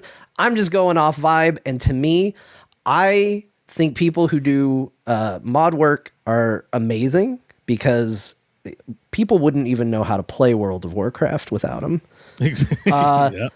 Bethesda would not have the glowing reputation they have if it weren't for them, because they're basically carrying Bethesda. I've seen it, you look at that Marvel versus Capcom Infinite or whatever it was mod that Max Dude put together, spent forever doing, and that basically relaunched that game into popularity. Like, it was #1 on like Steam charts for a while because of a mod. Like, modders do amazing work and amazing things. And I think I'm in a Discord for one. Because I'm support, and I have spent money on a Resident Evil 2 randomizer mod. Made that game super fun and replayable. Like, I love mods. Yeah. But again, so many mods are responsible for the stuff we play now. Capture the Flag was invented in Quake. That's a gigantic thing that everybody now takes for granted. Extraction stuff is not something that just someone went, oh, I know what. Let's make a thing called extraction shooters. No, they took stuff from old mods from like Half-Life and shit. You're totally right about this. Like, they're heroes. But the thing is even with all that said, there is a understanding that when you get into the water to play with someone else's IP, that you are swimming with sharks, and you cannot be that like shocked and outraged when you get bit. Yuria in there. No, and he's been through this before. I'm pretty sure. Like I said, I'm pretty sure this is just for buzz. Like maybe that's cynical of me, but well, it'll work either way. But I've been seeing like all week like threads and videos and like on the issue, so it's really tweaked something that people really want to debate it. Yeah, because I think they feel it seems so unrealistic. Yeah, of course, mods are supposed to be free. You can't do that. But I'm like, it's shocking the amount of stuff they let people do for other things. And I kind of think in a perfect world, all mod makers would be fairly compensated, so we could have cool stuff that companies wouldn't do. Like secondary markets are great; they provide value to the primary market, like in TCGs and stuff like that. Lots of ways. It used to be that if you did a drawing of Batman and took it to a con and tried to sell it at your table with your style of Batman, DC would cease and desist you all day and night. They don't do that anymore. And the reason they don't do it anymore is they figured out, I don't know how long it took them, but they figured out with most of that part of the industry that stuff feeds fandom, which feeds money. They get more money by not squashing that fandom than if they did. And I don't know that this is exactly a parallel to that, but there's something about that. I mean, they could have. It's in the same vein. People love Cyberpunk because it's such an immersive RPG experience, literally made for VR. It's like if I think of like what's the number one game to mod for VR, it's Cyberpunk. Like when you're hanging out with Jackie and he's talking to you, it feels different when you're in the car with was it Lex? When you're setting up the job and all the smoke's blowing around. In the car, Dexter Deshawn. Yeah, it's a vibe in VR that is incredible, and to shut that off it feels like a crime. It's technically not, I know, but it feels like criminal to do that, and then to not provide anything in its place. Also, like another one too is like I used to buy T-shirts that had the IP like on T-Fury and stuff like that a long time ago. Like I really loved Community, and there was these awesome Community shirts made just by fan creators that the company would never make, right? Because it's by fans who love the IP. And like places like Etsy and stuff like that, there's lots of fan creators who make really cool. I think wasn't it Grogu that like everyone was making Grogu shit for a while? Lots of Grogus, yeah. And it's like don't like our IP and make any money off of it whatsoever, and just kill the secondary market because they're corporate ghouls and just can't think except for in terms of domination about things that are like beloved, And it just feels like a vein of that. And that's why I'm just kind of like, listen, we're just putting it on VR. We're literally hurting no one. Like, it is it's a little weird. I think the perfect world reaction to this, right? Like the ideal that you wish happened is, assuming it happened the way this guy said, is that he goes to them and he says, "Hey, I have put a lot of time and effort into this. It works. People are playing it." And they turn around and they say, they either hire him to do contract work for that in some capacity, or they say, sorry, we're already working on it, so we can't. Like something that justifies we're shutting it down, right? Like, because I think that's part of what also feels bad about this, because while I'm going a little hard on One Direction because it's fun, but like the truth is I don't think either look particularly good. I don't think his reaction to this was good, and I don't think it looks good to shut down a creative endeavor and offer nothing in its place. Yeah. I don't think either of those things are good. And so my wish would be that they could come out of it and go, hey, we had to do this. Here's why. Here's what the alternative is. Whether that is, here's something we're officially working on. Here's somebody else who's doing the exact same thing, but is within compliance of not charging for it. Would have been another option, but to just DMCA someone and shut them down and then go, sorry if that was something you cared about, that doesn't feel good either. Yeah. So Digital Hype has a good point, though. CDPR allowing them to keep going with a donation is way better than anything EA or Nintendo would do. I agree. That is true. Like Nintendo, here's the thing about your supporters. If you're making a cool thing they want to pay you for, if you change that from you're buying this to, hey, I could sure use your tips, people will support you. They'll still do it. They know that we're just really, it's Peter to Paul, and it's not really that different. But do that. They'll let you do that, but I think but this is a negotiation. Like, and he's just choosing that other tactic, right? Like, this isn't over. No. So they say just give it away for free, and he's like, no, fuck you. I'm just not going to provide it anymore. Good luck selling your future games because no one's VR modding it. Yeah. And maybe he gambled wrong, because public sentiment is very much on the side of, dude, you should give it away for free. But like I said, I didn't say this yet, but let me also say about VR is that he's not the first to charge for VR mods. I've been using Vorpex since like 2013 when I got the Rift dev kit, and that shit is basically the same thing. Go to vorpex.com. VR, I think it's vorpex.com. Yeah. I think they still charge for it. They support a bunch of games. Actually, they even have Cyberpunk 2077, it looks like now, too. And I think at the time, like 10 years ago, I paid almost $70 for the mod. Yeah, it's $40 Euro for the Vorpex mod, which is about probably 80 US. So, it's like it's a thing in the VR community to charge for these mods. Luke Ross is just getting all the attention. Like, maybe that's good for these guys. He gets all the attention. These guys are just secretly over here selling their mod. Yeah, think about it. Well, not secretly. This is Vorpex has been around for a decade. Yeah, I don't mean secret, but they're quietly doing it. If you know what I mean. They haven't been, as far as I know, they haven't been shut down or asked to shut down. Well, quietly. Remember, the story is Luke Ross reached out and be like, "Hey, can we partner up?" Like Valve did with the Half-Life 2 mod. You can get it for free, but I hope Valve gave the creators like some compensation for their time or something. But if they did charge for the VR mod, like I would pay for it, like $10 to get Half-Life 2 VR mod. Like it's very good. Yeah, I've heard good things from you. So maybe, it's like, here, put the mod on good old games as like an add-on DLC. Like I really just don't feel sorry for CDProjekt Red. Like, even if they're technically like legally in the right, and I understand how we got here with mods, they're like, to me, the villains of this. And Luke Ross is maybe being a dick about it, but I'm not. I'm okay. I'm okay with someone being like, no, you're going to pay me for my work, or no one gets it. Like, that's not an unreasonable thing for someone to say. What would Deshaun say? What would he say? Dexter He'd say, Deshaun. pay me. Yeah. You think that guy works for free? He'd say, I got a solid he doesn't even gold pay arm. the people he works with. He shoots you. That's right. He's like, actually, I'm not paying you. Goodbye. Kapow. Yeah, done. Yeah. I want 2 gold arms, he says. Well, that watch looks expensive. Anyway, well, all right. Let's move on from that. We'll see how it plays out. Who knows? Maybe they'll hire a lively discussion. The people wanted it. Yeah, the people needed it. People did want it. It was very active in Discord. Well, I was very nervous about discussing it because the one side is very strong, and maybe they're in the right. But it's very strongly leaning in CDProjekt Red's camp. So, well, I think part of that comes from, sorry, Scott, we're not moving. No, you're good. You're good. I think that comes from the fact that I think their response was by and large pretty moderate compared to what we would expect.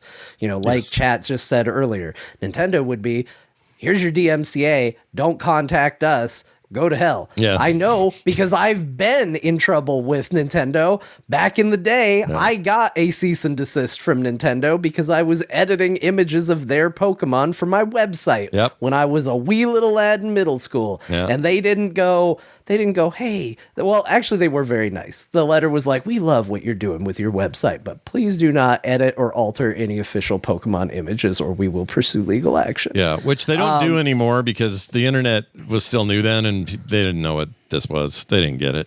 Now they get it a little more. I mean, if we were all in Japan, they probably would, because over there they don't have any lax laws on. My mom saw it and she's like, what did you do? I was like, I'm doing a website, Mom. I'm doing important work. And I said, can we just write back to them and say, I'm 12? Can that just be my official response to Nintendo? Yeah. But I think overall, that's what we expect from the response is just shut it down and we're not talking to you. We're the big company. We're not going to have a conversation. In this case, it was kind of like what Scott said, a wink, wink, nudge, nudge. You can ask for donations, wink, wink, nudge, nudge. You just can't charge it. You can't paywall it. And I think that's a reasonable take. Again, this is why his response to me does kind of paint him as the villain, is because I think wink, wink, nudge, nudge, ask for donations is more than fair for a company to do, especially when it's in their right to just go shut it all down. Yeah, we're used to it getting shut down with no options, no other way of doing it. And for him to plant the flag, again, it's his right. I think where I get bristly about it is the fact that not only did he say, no, I'm not going to do that, but then he goes and tries to paint them as like, they're going to stretch the letter of the law as thin as possible and they don't want you playing video games. It's like, dude, you are doing the exact same thing. You do not get to play this big of a victim when you are doing the exact same thing. That's the only part that actually makes me angry about the whole thing is it's like, don't stop gaslighting. It's like when Epic and Apple were going at each other and they were trying to act like one of them was your friend. Like it wasn't two people just trying. Yeah, we're your buddy. We're fighting for you. Like, no, you're not. You're doing the exact same thing. No, but I would watch the two Tims mud wrestle or pudding wrestle. I would watch Tim Sweeney and Tim Cook. That's how it should have been. Yeah. I think that might be the VR cult talking to, which is just as bad. Doesn't make it any better. Yeah. But, well, VR doesn't get its due, and so I know why there's a cult and why there's people that really scream about it. I say cult like jokingly. It's just we're a market. We want to be served, and it's being underserved. Serve us. Damn it. Yeah. Serve us. All right, well, I'm going to serve you now with this story about Resident Evil Code Veronica getting a remake. The proper remake is the idea here, I hope. What we're used to, like 4's remake and 2's remake. 3's remake was okay, I guess. It was. It's a 3. 3 as a core is not great, but whatever. It was disappointing, but the game was fine. Yeah, it was all right. But Code Veronica, ripe for this. People have been asking about it or asking for it for a long time. And, well, it might happen now. So what do y'all think? John, your favorite series. Let's go, right? This is the perfect game to be remade. Yeah. Like, if I would have put this before Resident Evil 4 remake, honestly, because Resident Evil 4 was a hell of a game at the time and still kind of is pretty good. Damn good. Resident Evil Code Veronica has a really cool setting. It has a character that doesn't get a lot of attention in the form of Claire. She isn't in a lot. So it's a cool outing for her to kind of feature in. It has a interesting story, really great settings, lots of cool enemies. It goes interesting places. Unfortunately, that's where all the positives for Code Veronica end. It is a very badly designed Resident Evil game. There is a ton of backtracking. There are multiple ways to hard lock yourself out of being able to progress further in the game. I remember like that. Common things. I have a friend who played through the game 3 times and he got hard locked and couldn't progress any further twice. And he's not one of those people that are going to touch every little thing and find some hidden obscure thing. He's going to play at surface level. So if he's finding it, anybody can find it. And it had a lot of issues like that. It was a problematic game that could have been so much more. And that's where I kind of think that this being a remake is perfect, because you bring in better gameplay. You maybe relook at the structure of it so you don't have to constantly go back and forth in the early zones of the game. You maybe drop some of the elements of having to put items in an item box where you can then leave it behind and not have an item needed to progress later in the game because you left it in a box. I think all that stuff just makes this the perfect game for a remake if they do it right. Yeah, I liked the story back when I played it. It's been a while, so I don't remember a lot of it. But I remember thinking, this is pretty rad, and it's on this new console, and graphics are cool and all that. And if they did that treatment to it, I think it'd be interesting. I just found this official screenshot, though, from the leak. This is interesting. Look who's joined the crew. look at Dexter Deshawn. Yeah, he's back with back. He's not gonna let a thing like getting shot keep him down. Here he is, Resident Evil. Is he pre-ordered DLC? Yeah, he's. I think he's more than a skin. He's playable. And look how I don't think Steven's happy. This Steven guy, he looks. No. He's going to take the place of Steve's dad as a zombie. Yeah. Dexter's and Steve's dad. Yeah.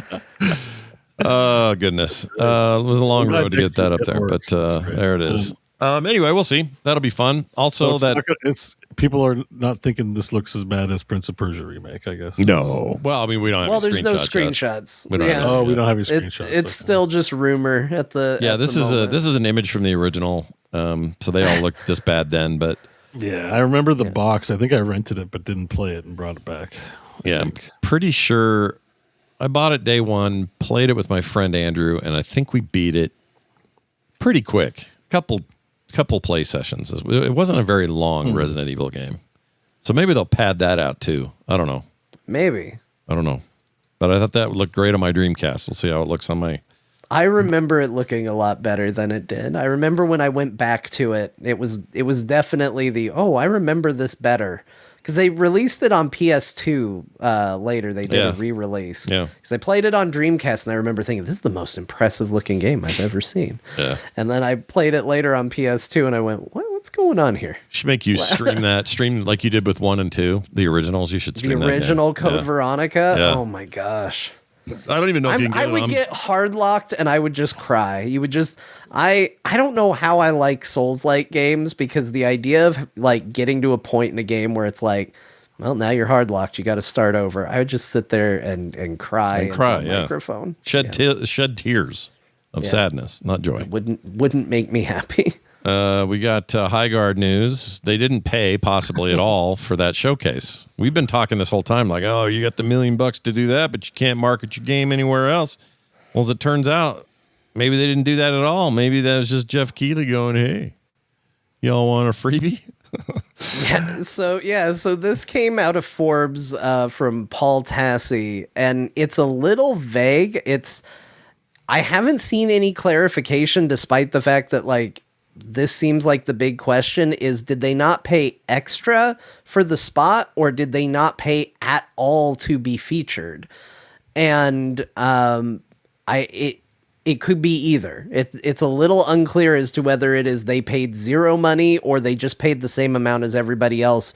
But Jeff Keighley was very adamant that this go here. Apparently he played it, loved it, and believed in it so much that he put it here in the show, which is maybe a testament to this game is going to be secretly awesome. Maybe it'll be good. I don't know. Because the difference between Jeff and us at this stage is Jeff played the game. We don't even know what we have really no idea. Here's the quote that makes it seem credible.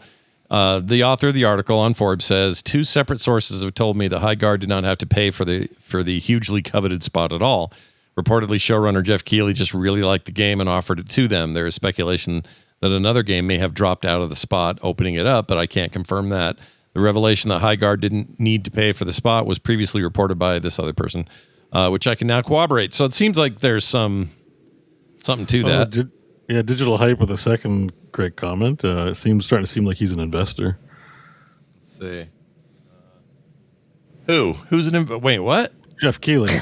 Oh, well, maybe. Digital Hype says at this point it's starting to seem like Jeff Keighley's an investor. And I'm like, I mean, Jeff Keighley's an investor in his shows, and he needs money for those shows, and I think he has some control. He's paying a guy to do a podcast called The Game Business, but he's like not involved with it at all, and it only gets like 1,000 views and stuff. It's on YouTube. It's pretty good.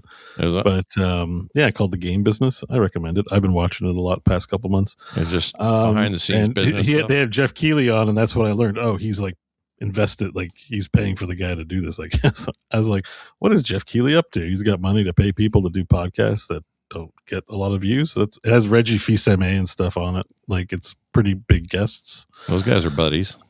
It's like big. It's not just like some pod, like not like our podcast where we get someone cool every now and then. It's like every week there's like the guy who made It Takes Two, that sweary guy.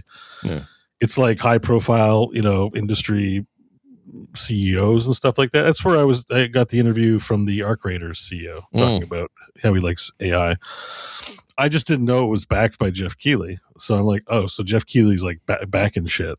Yeah. So it's actually not that crazy to think he might actually have a hand in the studio somewhere. I don't know. Oh, maybe. And I don't know. If they didn't have to pay, it does make what we have seen, or better, haven't seen out of the game since it got shown, make a little more sense, because if they were planning to shadow drop this, like actually shadow drop this, I know everybody's like, the game's getting shadow dropped. It's not getting shadow dropped if it got announced a month ago. That's not a shadow drop. That's just a short check for you. That's a short window to release. Yeah. But if their plan was to shadow drop it, but Jeff Keighley was like, guys, I love the game. I want to feature it at the Game Awards. I won't even charge you. Just let me show a trailer. And they were like, that's close enough to launch. Yeah, let Jeff show his trailer. Let him go ahead and do it. That might explain why they don't have a big marketing plan and why they're not talking about it and showing videos, because they just were like, here, Jeff, go ahead. Here's a trailer, and they don't have anything else planned at the moment. I think I think there's, that sounds as likely as any other scenario to me, given that now that we know this, or at least have this idea that these two sources are confirming this. Yeah. Like we expected them to be like, yes, we have decided to throw our money behind the spot and the thing, and then go quiet for a month or 2 months. Maybe they were just like, okay, that's fine. I guess that won't hurt us. We're not done yet, though. No, it's okay. You know, I think John's right. I think you're right. Could be. It's definitely tinfoil hat, but it does. I mean, it takes something that didn't make any sense, and it starts to make a little bit more sense. Yep. And you'll find out the March. Business context changes too, because if this is a small team who didn't have to pay for it, then they might be able to sustain a small population of like 5,000 concurrents, let's say, which would be seen as a failure in the scope of like Sony launching it and paying a ton of money, marketing money for it, versus, what if this is 10 dudes, right, or 10 people? Sure. So they don't need a big launch to even be viable. They just need a core, player base that doesn't have to be big, and it's a success for them. So yeah, which I'd be all right with. I don't need every game to be mega. Yeah, but if they did spend money on that spot, it probably was really expensive. So they're already out of pocket, like what? $1 million, $100,000, $1 million. No. You know what I mean? Like, so if they're not out any marketing money, and it's like their budget is like a shoestring, then that's great. That's gravy. That's really fortunate for them, I suppose. Yeah, we'll see how it is in March, right? Yeah. No, it's got horses. A couple days. No, 26. Oh, you're right. Sorry, I keep thinking it's March. Yeah, a couple days. You're right. Yeah. Monday. It's launching on a Monday. Also, it's a weird day. Tuesdays Solomon and Fridays. Grundy launched on a Monday. Yep. It's on a Monday. Died on Tuesday. I don't think it breaks down not after true, that. But yeah. Hope it doesn't. That's what the other one did. They died on a Tuesday, got relaunched on a Wednesday, got patched on a Thursday, got sold on a Friday, and everyone laid off on Saturday. Yeah. It's a bad week for Highguard Grundy. What? The one last thing I'll say about the game is like either we've seen everything the game has to offer or very little as well. Because I'm watching back the trailer and I'm like, while it looks cool, it doesn't show a lot. No, we really don't know. So either that's it and it's underwhelming, or like there's more surprises in store for like how awesome this game's going to be. So And even the like Steam page is just pictures from that trailer. Mm-hmm. Yeah, you know what I mean? Like if it wasn't, I would definitely be getting tinfoil hat like about this in a much more extreme way if this was not backed by some pedigree in the business, because it's like, so wait, they have one trailer. All the screenshots on Steam are from that same trailer. Just now, here's a still from it. It's coming out in a couple days. Is this game real? What's going on? But I do think it's coming out. We'll know in a couple days. Yep. One last note of positivity on this, why it meets BEAU's approval meter, though. It does have destructible buildings in it. I've seen a few walls blow off. And not full destructibility everywhere, but it looks like key places will fall apart if you shoot them and stuff. Yeah. Definitely high. That's a big convincing point for me anyway. Yeah. So, Not since when my first time with Red Faction on the PS2. Was that where that first Red Faction shooter was? First person though. Was it before we got the cool one, the really good one? Guerrilla. Yeah, Guerrilla's a third. I think it was thing. 2, right? But that featured the first time I'd ever seen destruction in a game like that, and it was. That was I from then on I went, well, they all have to do this, or else. Yeah, every first-person shooter from now on. Yeah, and they didn't, and it pissed me off. Yeah. And you know what else pissed me off? All right, Tim Sweeney, let's go back a few years. Tim Sweeney, forever ago, before Unreal Tournament came out, There's a whole story about that used to be an expansion, then it became its own game. Forget about all that. But before Unreal Tournament 99 came out, he gets up in some demonstration, E3 or something, and shows how in this meat locker room, there are big, giant cow carcasses like you see in meat lockers that people punch and whatever. They were all hanging in this room. And he said, and you can walk through there and it'll all move and move out of your way and use real physics. If you shoot one, it'll go and come swinging back and then slowly slow down like a pendulum. And he really forced that down my throat as like, that's the future of physics in video games. And then I bought that game and I went into a room that had meat hanging in it and they didn't move. They just stood there. They were stiff. You lying sack at Sweeney. Stiff meat.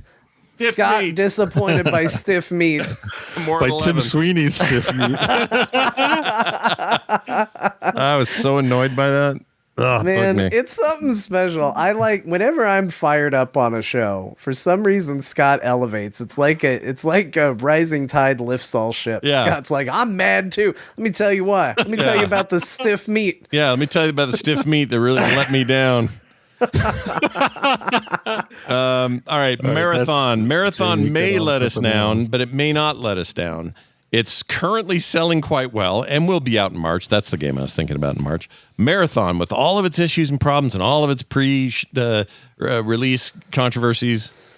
Marathon. Selling well on Steam. I'll bet you this game is probably a little better than we think it's going to be. That's what I think. Yep, I'm low-key. I wouldn't call it hyped. It's like mixed, where I'm half hyped, right? Yeah, I've seen some gameplay and I'm just like, you know what? That looks some neat. Stuff is like, it looks so good, but for every good thing, I'm like, man, I really just hate this. Like, I'll tell you what I hate the most, all right? And you guys can feel free to like make fun of me or whatever. You hate the what? I hate the Lego guns. Oh, I hate the Lego guns.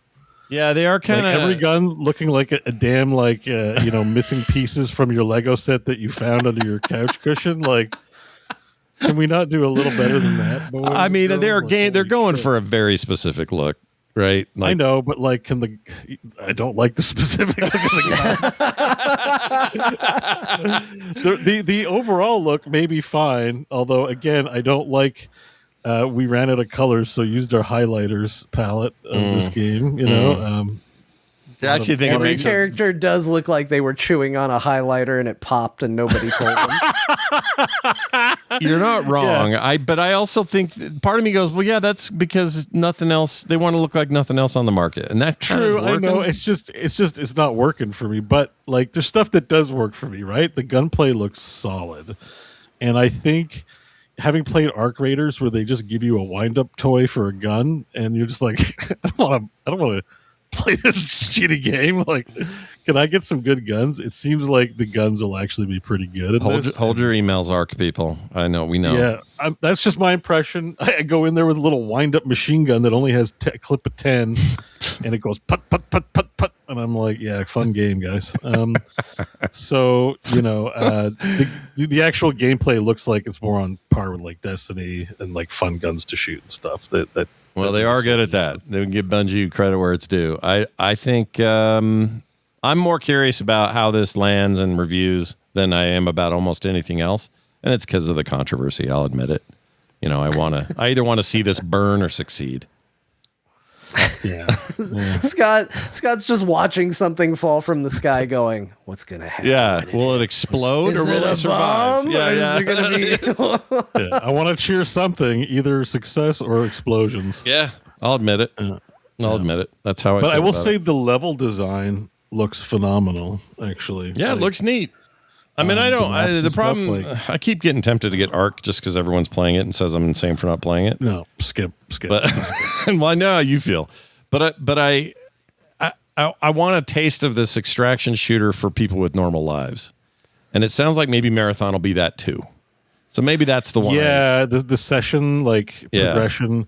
It sounds like they're intermingling a single-player game. I watched their long sort of marketing on it. It's like, the point of going out and exploring isn't just to get better items. There's a mystery at the heart of things. So as you progress and get better, you go to new maps, and there should be a narrative. Now there's a narrative in Arc, but it's just some people talking at you like, there's no really good cutscenes or production value on that end of things, in my opinion. But it being Bungie, I'm kind of expecting a little more sauce, a little more gravy on my potatoes. So I'm reserving judgment. It's very tempting to just look at this and go like, ugh, but like you have to, I think, respect the fact that it's Bungie. And yes, it's top sellers. So there are a lot of people looking forward to this game, in spite of if you don't like it, Even if you don't have a connection to the old stuff. I played the old Macintosh when it was an exclusive Mac game in like 93, 94, whatever it was, the original Marathon. I was like, this is the most badass thing I've ever seen. It had like, you could dual wield. Nobody was doing that. Vertical aiming with mouse look was a thing that hardly anybody was doing yet. Quake was still a year or so away or whatever it was. Physics, gravity, like stuff that you just didn't see in shooters at that time. And I thought it was really cool. But I don't know. There's so much controversy swirling around this thing. I'm just in curiosity mode. Another thing I could see this company doing, because they're probably not going like Tarkov hardcore, is you might be able to spool up like PvE servers if you want, maybe, or something like that. Maybe. Or just like low conflict, because like that was the most annoying thing about Ark, like just going in and immediately getting shot 2 seconds into the match every time I logged in to a map. Got to get good. And finding out that what they actually did in the background was they looked at people who were friendly and eventually like dark pattern you into servers with other people like that. Mm-hmm. And they took people who were just like a-holes and put them in the a-hole server. Mm. But I just feel like, I don't know. There's something about that I don't like, like just advertise it from the front. Like how do you prefer to engage with this game? Like, single player with friends, like, with the PvP, I don't know. I advertise everything from the front, by the way. It's a good idea. Yeah, that's your plan. Yeah. You do it from the rear, you're really asking for revulsion before they even get a chance. For hemorrhoids. Yeah, you're asking for hennies and some hennies. Hemis. All right, let's move on to that's all. Oh, no, Nintendo. They want you to buy a talking flower. Get excited. Get excited, guys. This is the big Nintendo news of the week. No shade to anybody who wants one, but they want you to get a talking flower. It's kind of in line with what they've been doing with like the Alarmo and, these weird products that seem to be doing okay. Like, but, this is the most incredible thing I've ever seen, because Nintendo put out a 2.5 minute long video to show off technology that has existed for as long as I've been alive, as if it's a new discovery. Guys, we made a flower that talks to you. Yeah. And you can push a button and he'll say shit. Yeah.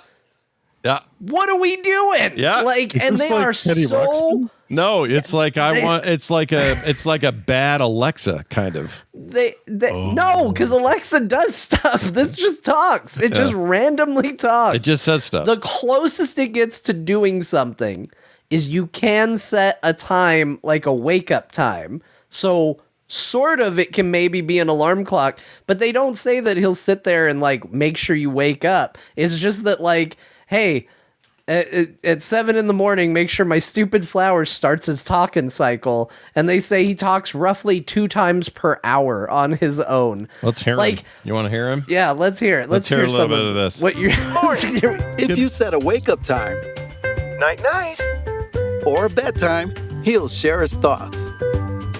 What'll I dream about tonight? I'd want to throw this against the wall. Wait, why does he sound like... Why does he sound that way? He doesn't even sound like an interesting voice. It's like... It's also very uniconic because that last 2D game they made is reportedly amazing. What's it called? Wonder? Super Mario Wonder? Yeah. It's supposed to be amazing. This is a character plant unit from that game, not from previous Mario games. So nobody has any nostalgia for this effing thing. This is just a thing. I have a theory that if we lived on whatever planet Nintendo operates out of, where they are like the company that gets so excited about cardboard and about a flower that talks, and Nintendo's like, oh my gosh, guys, we just woke up, a plastic flower that talks, make a video. And we could also afford all their stuff. That's another caveat. There you go. And the internet works normally. And we had the money to also afford it. Yeah.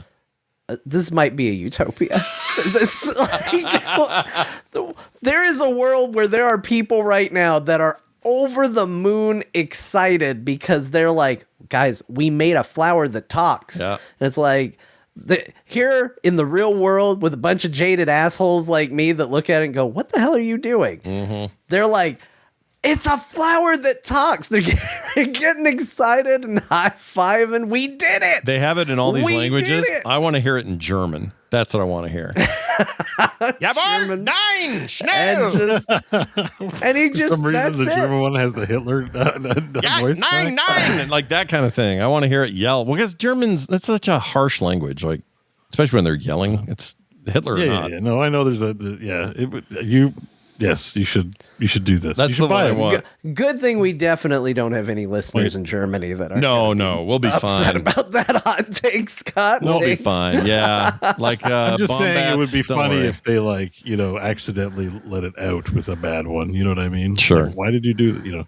Yeah, I don't know. Do we know how much this costs? Does anybody know that? $35, I believe. Wait, isn't there a German direct for this? Like, can't we find it? Oh, can we find it? What? Anyone? Come on. Hold on. Talking. No, flower, we might have that. German. That might be a thing we can find. Hold on. German language. Talking flower. Okay, that's English. This is. How do you access? Is it YouTube.de? Oh, that's one way to do it. Sure. Hold on. I think I might have it. I'm so excited. We need to do this. Deutschland, right? I'm looking. Deutsche DE. It was DE, right? YouTube.de. Yeah, Nintendo DE. Yeah, I think I got it. Okay, we've embraced Nintendo DE. Hang on. Here is the link. Okay. Stick it in the old Discord. Stick it in the Discord. Okay, here you go. I thought. Oh man, I'm glad Bo found it. Oh, I did find it too. All right, we're gonna hit play. We'll see what we get. All right. Du kennst sie aus Super Mario Bros. Wonder. Und los geht's! Und los geht's! Jetzt kannst du die Plauderblume in echt erleben. Schauen wir doch mal, was sie kann. Here we go. Sie ist eine kleine Plaudertasche, die für ihr Leben gern redet. Manchmal braucht man eine Pause. Sie plaudert munter vor. Not as aggressive as we were hoping for. But It's almost still, worse. I think this might have sold me on the flower. Way better in German than it is in English. Yeah, and since it's such nonsense anyway, I don't care if I don't know what it says. Do you think it's also way better in Japanese? Probably. Hello. Yeah, well, we won't get in trouble for that at all. But yeah, like German, Swedish, all these languages can be yours for the low price of what, John? $35? $35. I'm not doing it. Well, no, and you shouldn't. No, but not doing it.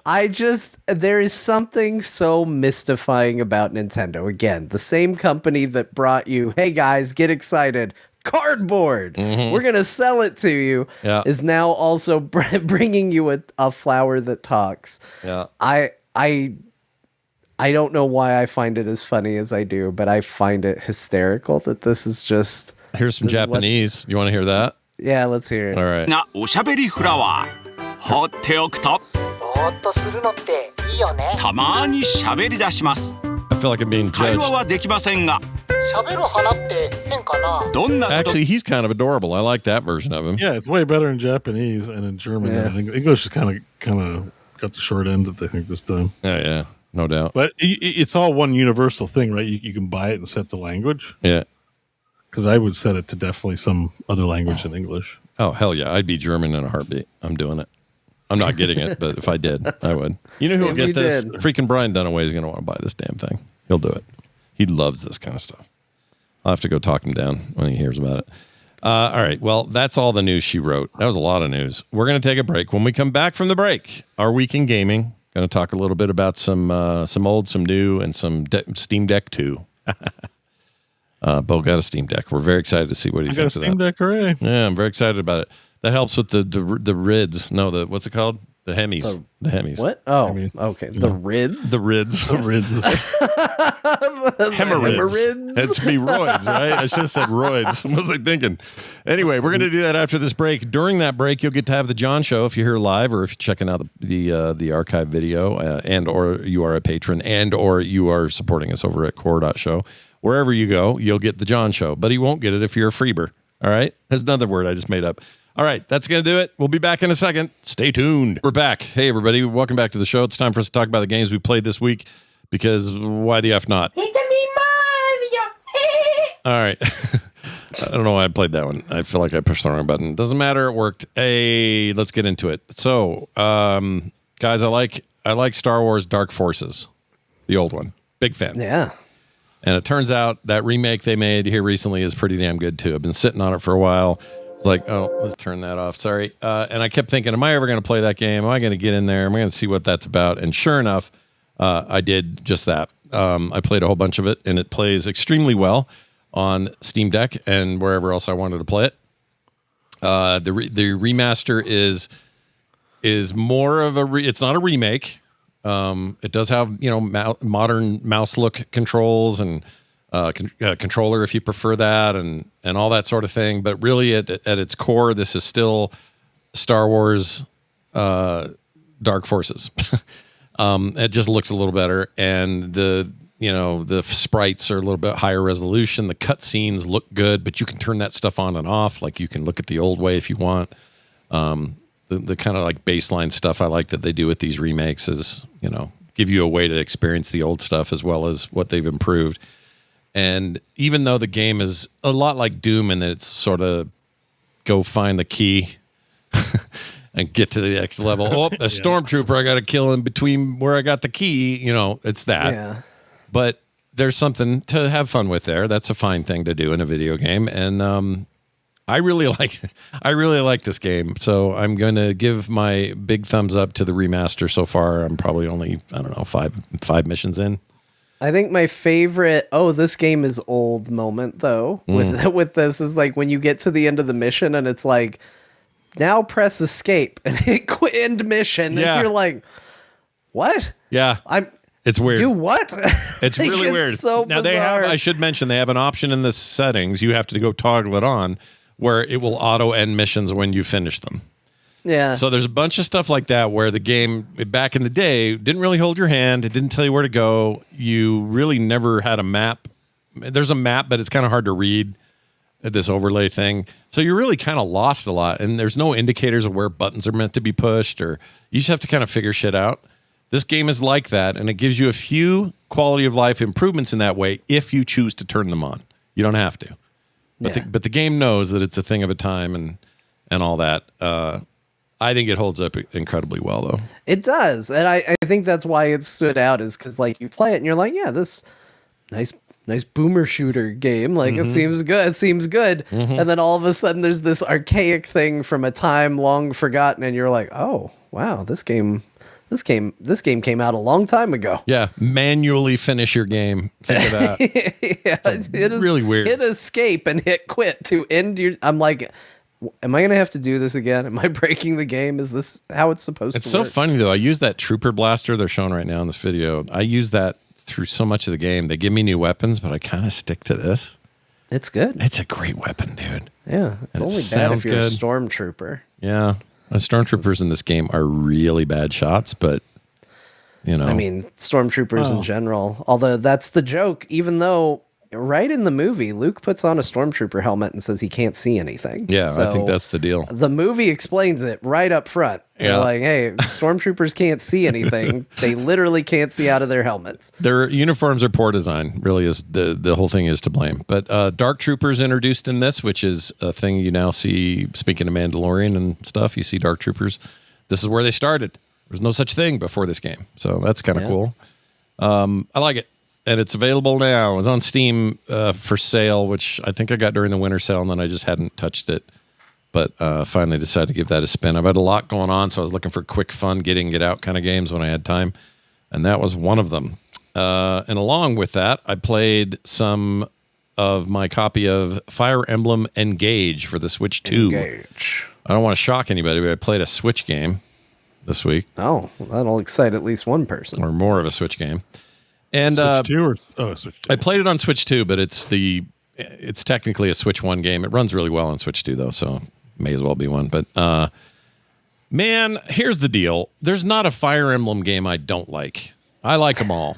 The tactical gameplay is my favorite kind. I love the whole, like, I'm at a town. The guys are all around and they're talking smack. I need to kill them one by one, and I've got these powers and these guys I can control. And if I want, I can stop in this house and tell the peasant to get the F out of there, and he'll give me something cool. Like, the formula is really strong. It always has been. I love it. Here's the problem. As we get into the modern era, they really want to tell stories in a more fidelity kind of way. And the result, at least on the localization, I can't speak for the Japanese translation. It might be just fine in there. But the localization to English, I just think it leaves something to be desired. So I'm going to share with you a taste. All right, so get ready for this. This is going to be... He brought evidence to the courtroom today. I brought a little evidence. This is... I saw this the other day, captured it, and thought I would share it. So here you go. I put it up on my own channel. Here we go. Oh, whoops. This is muted. Let's not have muted audio when I'm trying to play some sound. Okay, here we go. It's about that time, President Clan. I'm all set, President Fram. In that case, I call this meeting of the Divine Dragon Fan Club to order. Woo! Yeah! Our first and only agenda item. I mean, come on. Does it have to be? Does it have to be this bad? Like, yeah, I'm with you. Because the actual overarching story is interesting. What you do in the game is great. The mechanics of the actual gameplay and the tactical gameplay is awesome. And I know they've been like this since 4 Houses, or maybe even before. Or not 4 Houses, 3 Houses, whatever it was. However many houses it was. But the modern ones just they get all bunged up in this like dialogue, and the dialogue is so cheesebag. And these two in particular, oh my gosh. So yeah. It is interesting because this sort of thing has been present in games that I really like, that I know you really like as well. Mm-hmm. But because there's something about when you're reading it, it's different, like you're aware of it. Like, because we played that one. What's the one that you went back to, the DS one? Right here. Like so this much? is it. This is the two stones. Wait a minute. What's it called? No, that's not the one. Yeah. Fire Emblem. Fire Emblem. GBA. No, not GBA. DS one. Oh, I didn't. Oh, 3DS one. Awakening. Awakening. That's it. Yeah. Like, Awakening has a character that's a bandit that has a sweet tooth, and every line of dialogue they have is about candy in some way, right? Yep. Like, that's just the character. There's a guy who's just a good old farm boy, and every interaction with him is like, I'm just a good old farm boy. I don't understand, and you got to put a lot of effort to level him up to be a powerhouse and all this stuff. All the tropes are there, but when you're reading it, you're like, it's fine. Like, these are just quirky characters. Yeah. Like I was saying, like with this one right here, which I overlaid a second ago, this is from one of the old GBA games. There's still big-eyed anime bullshit stories, but I'm reading it and they're going, or in Awakenings. Maybe you get a, hey. Yeah, hey, wait, okay. What? Okay. Yeah, that's Jill. fine. And Jill. Can you imagine if Resident Evil was... Oh, my Lord. Every time Barry pops up, Jill. I wouldn't mind a turn-based Resident Evil, though. That'd be cool.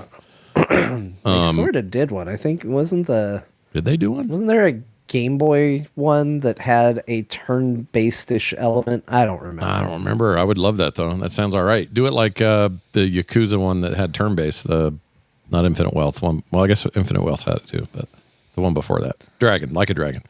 Do it like that. I would love that. Yeah. Anyway, these games are great. It's tactical and pretty. I mean, look at this. This is nice in-engine shit you're looking at here. These two holding hands. Marth and the other guy. The power of friendship. Yeah, and also they seem to bring Marth back an awful lot. Oh, Marth's it's always like he around. was in Smash Brothers. Now he's got to be in every game. Yeah, Marth is he's kind of your spirit bond guy in this. So you do these special magic attacks when he's around. The old like the GBA game, there ain't no Marth in there. Marth was a girl in DS. That was a bold choice. Well, that is a bold choice. Wow. Oh, that's right. That's she's right. the daughter of Crom. I always forget that's also the main dude was named Crom. Yeah. That was cool. By Crom's sword, hammer, or whatever. Anyway, bottom line, I think Engage is my favorite of the two modern ones, but I just wish these stories were less cheeseball. That's all. That's all I'm asking. Yeah. I don't think it's too much to ask. And then I played a game I paid $1 for. Ooh. Okay. Yeah, because I was just bored, and I'm like, what am I going to do here? I'd buy that for $1. And so I did buy it for $1, says I. I says. And in this game, you play as a little dwarf man walking around a Minecrafty-like top-down, three-quarter view 3D dungeon room. And I should say the game name. It's called Terra Pit. It's kind of fun to say, like parapet, but Terra Pit, like Earth. And you go down in this thing, and your job is to dig up as much ore that's worth money as you can during a run. You have so much stamina to do it in. When your stamina is empty, you must exit and go up and sell stuff, or you'll die, and you'll lose all your stuff. If a skeleton finds you or a creature finds you and kills you before you can go up and sell your stuff, you're dead and you lose your stuff. So you want to kind of be careful. You can aggro and sort of unaggro skeletons. If they see you, you can outrun them, but they're still kind of a pain in the ass. Anyway, you slowly do things like at the surface, you will upgrade your pickaxe so that it can do iron, and then eventually different emeralds and things that are more harder to pick, but once you get them, they sell for a lot more on the surface, and then you can afford more upgrades. That's kind of the loop. I didn't know you could go down a level. Shit, that was a thing I've not done. Look at this. Scott watched gameplay and learned instead of got mad. Yeah, this guy's better. He's better than me, is what I'm getting at. But see, he's gonna die. He just died. All right, so you come up that elevator. He's back to being garbage. Yeah, he might be bad. But so then he goes and does these upgrades and sells stuff or whatever. And then when he's ready to go back down in, he goes back down in. It's this nice little charming, ridiculously cheap thing that had me hooked for a couple hours. I was just like, this is a fun loop. Like, I like this. And when you go down, it's kind of random. Like this is after an earthquake, so there's a ton of rubble. This time it's lots of creatures and not as much rubble, but if you can survive the creatures, you're going to get more money for the stuff you find down here. The only real beef I have with the game in the loop is the music sounds like it's from the wrong game. Let's see if I can play some of this here. Hold on. It's just, I don't know. It's all right. Let me skip around. It definitely has a, going for a pleasing... Yeah, like I'm here to get... I'm hesitant to call it ASMR because I don't want to get anybody too excited. But, yeah. It's got a style that's supposed to be, aesthetically pleasing. Sure. What it tells me is they bought some cheap royalty-free whatever. Yeah. And they used it. But the game was $1. I am not complaining. It's $1. It was $1 well spent. I do wish there was an option to turn off said music. There isn't, but it's fine. Whatever. If you want to just go spend $1 and play a dumb Steam Deck compatible little weirdo fun loop that's just a little bit like watch numbers go up kind of game, Terra Pit will not steer you too wrong. And a few other bits and bobs and some other stuff, but I've been super busy with work stuff and home stuff and funerals and just all this stuff's going on. So less time this week than I would have liked.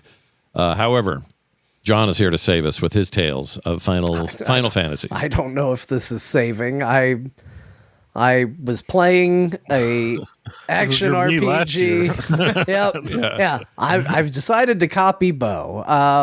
I was playing Resident Evil 7 Remake. I mentioned that last week. Yeah. And it turns out Resident Evil 7 Remake is a hell of a game. Yeah. Really good. They're having a winter sale right now. Look at all these deals. They are. Look at all these Final Fantasy titles and others. Other things they make. And the rest that you can also get at a discounted price. Yeah, these Pixel remasters are all 35% off. This would be the time to get them, Bo. Yeah. Oh, yeah. No, they're good on Steam Deck too. So yeah, I played Final Fantasy VII Remake, and it turns out it's a really good game, and I finished Resident Evil 7 Remake. Nice. Which was kind of neat because this was my first time. Originally, when I played it, I was real grumpy about the combat system. I didn't like it. And So I played on easy and I just basically mashed X to get through the story. And so coming back to it, two things have happened. One, I have now played Final Fantasy VII before, so I actually kind of understood the stories and the characters and all of that. Right. And then two, I was actually playing the game on its terms instead of just being like, should have been turn-based. I'm just going to press X and be mad.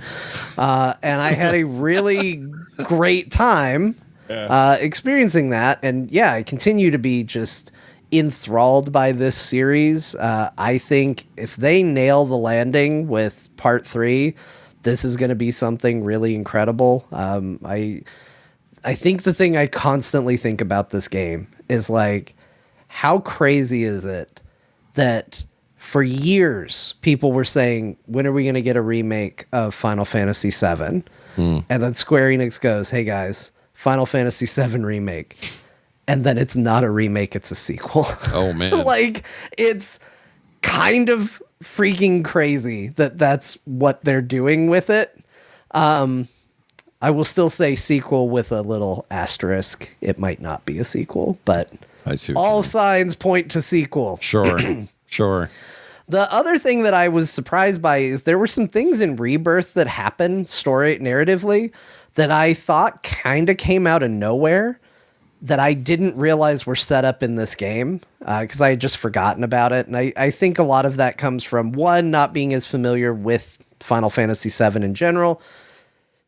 And then the other was I was playing most of the time on a big TV with kids all around me talking to me about it at the same time. Yep. So it was a lot to take in, but sitting down, and I haven't been alone. My son loves Final Fantasy VII Remake. Let me tell you, I've got a young child that is now already a Final Fantasy fan. I sent you guys a video of it, but his new thing is he runs around with a tube on his hand shooting stuff because his favorite character is Barrett. When I'm playing the game and I'm fighting, he makes me switch to Barrett every time. Love it. So I have played a lot of Barrett this go around because he thinks Barrett is the best.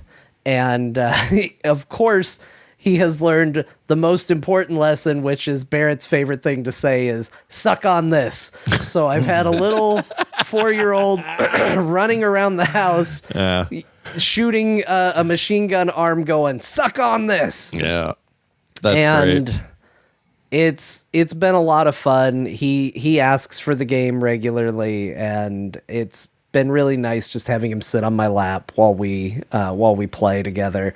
But yeah, I mean, the writing in that game is so top tier, and I think my favorite moment in that game, just to share it. Oh, there it is, right there. Do you want to play it? You can. It's not the. I don't think it's. That might just be a screenshot. Let's see if I can actually. No, play this. I see a play button. Yeah, I think it's a screen grab though. Hold on. Let's see if I can play this. Will it play? Hold on. Come on, play for me. Oh, maybe I can move it over. Okay, so hold on. It's all cut off. Anyway, I'll see if I play a little bit of this. Like he's shooting it. There's no audio. It's like, who are you, buddy? He does explosions right in front of his face. I don't know what that is. Yeah, what is the deal? Why so close to his head? I don't know, but he keeps cutting himself with his own fingernails, and I like, stop. Explosions can be out here, buddy. Yeah. Explosions can be out here, but yeah, then he ends it with a, what does Barrett say? Suck on this. Cute. Yeah, that is cute. I love it. And it's also the right character to love the most, by the way. It really is. Again, my favorite moment in the whole game, just because we've talked about this game a lot. And so I think the thing that makes me really appreciate what they did with the writing and the character design for this game is you have, I think Remake in particular actually focuses on Barrett in a really positive way. Like, I think he's maybe the focus character of part 1, is that he and Cloud don't see eye to eye. Different ideologies, right? Barrett has a lot of passion, wants to save the planet. Cloud wants to get paid. Yep. And slowly they are forced to work together and they're forced to cooperate, but they're both tough guys. We don't sit around and talk about our feelings or anything like that. But you can see the bond slowly forming between them, but they're not going to talk about it, right?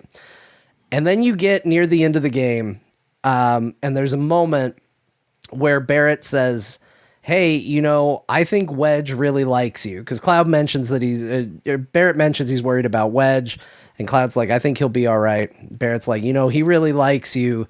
He's a little hard to get to open up at first, but when he does, it really means something. And then Cloud says that makes two of us, which is like Cloud's acknowledgement finally that like, look, I know I'm difficult. I know I'm a problem. And then Barrett goes, yeah, well, when he cares about someone, he would put their life on the line for him. And Barrett says, yeah, that makes two of us. And you realize that's Barrett's way of saying that he feels the same way about Cloud. And it's two guys that are not capable of sharing their feelings about each other at all, and not capable of sitting down and having a conversation where it's like, hey, we started off rough, but now we're good. Finding a way to communicate to each other like, hey, we have each other's back and we care about each other. Mm-hmm. And it's like that kind of writing, you don't get it a lot in RPGs where it has that nuance and that level to it to dissect and get into. And I really appreciate that this game has it. And so it was a lot of fun. I beat it. I wasn't planning to immediately go to Final Fantasy Rebirth, but I did. Uh-oh. So I've started playing Final Fantasy VII Rebirth. No, I got a question about this then. So they're obviously two different games. But it's the continuing story and all that. I haven't been into Rebirth enough to even have a reaction to this. But do the games successfully, in your and Bo's opinion, who's played all of it as well, do they successfully bridge each other? Or do they feel like these are two different games and we're not really doing what we did in the first one? Now we're outside, and so it's mini game hell, and we're just going to do whatever we do. How discordant is it, or is it not at all? Does it flow right in and you're ready to rock? I think what's shocking about it is how much they change without it feeling like I'm playing a completely different game. Okay. Like, that's interesting. when I went back to Remake, I was pressing buttons out of habit and going like, why am I not launching enemies up into the air? What's going on? This move is broken. Or I'd be up in the air and I go, all right, now we do Braver because I'm up in the air and that move's going to be more effective in the air. Cloud lands on the ground and then does it. I was like, the hell are you doing, Cloud?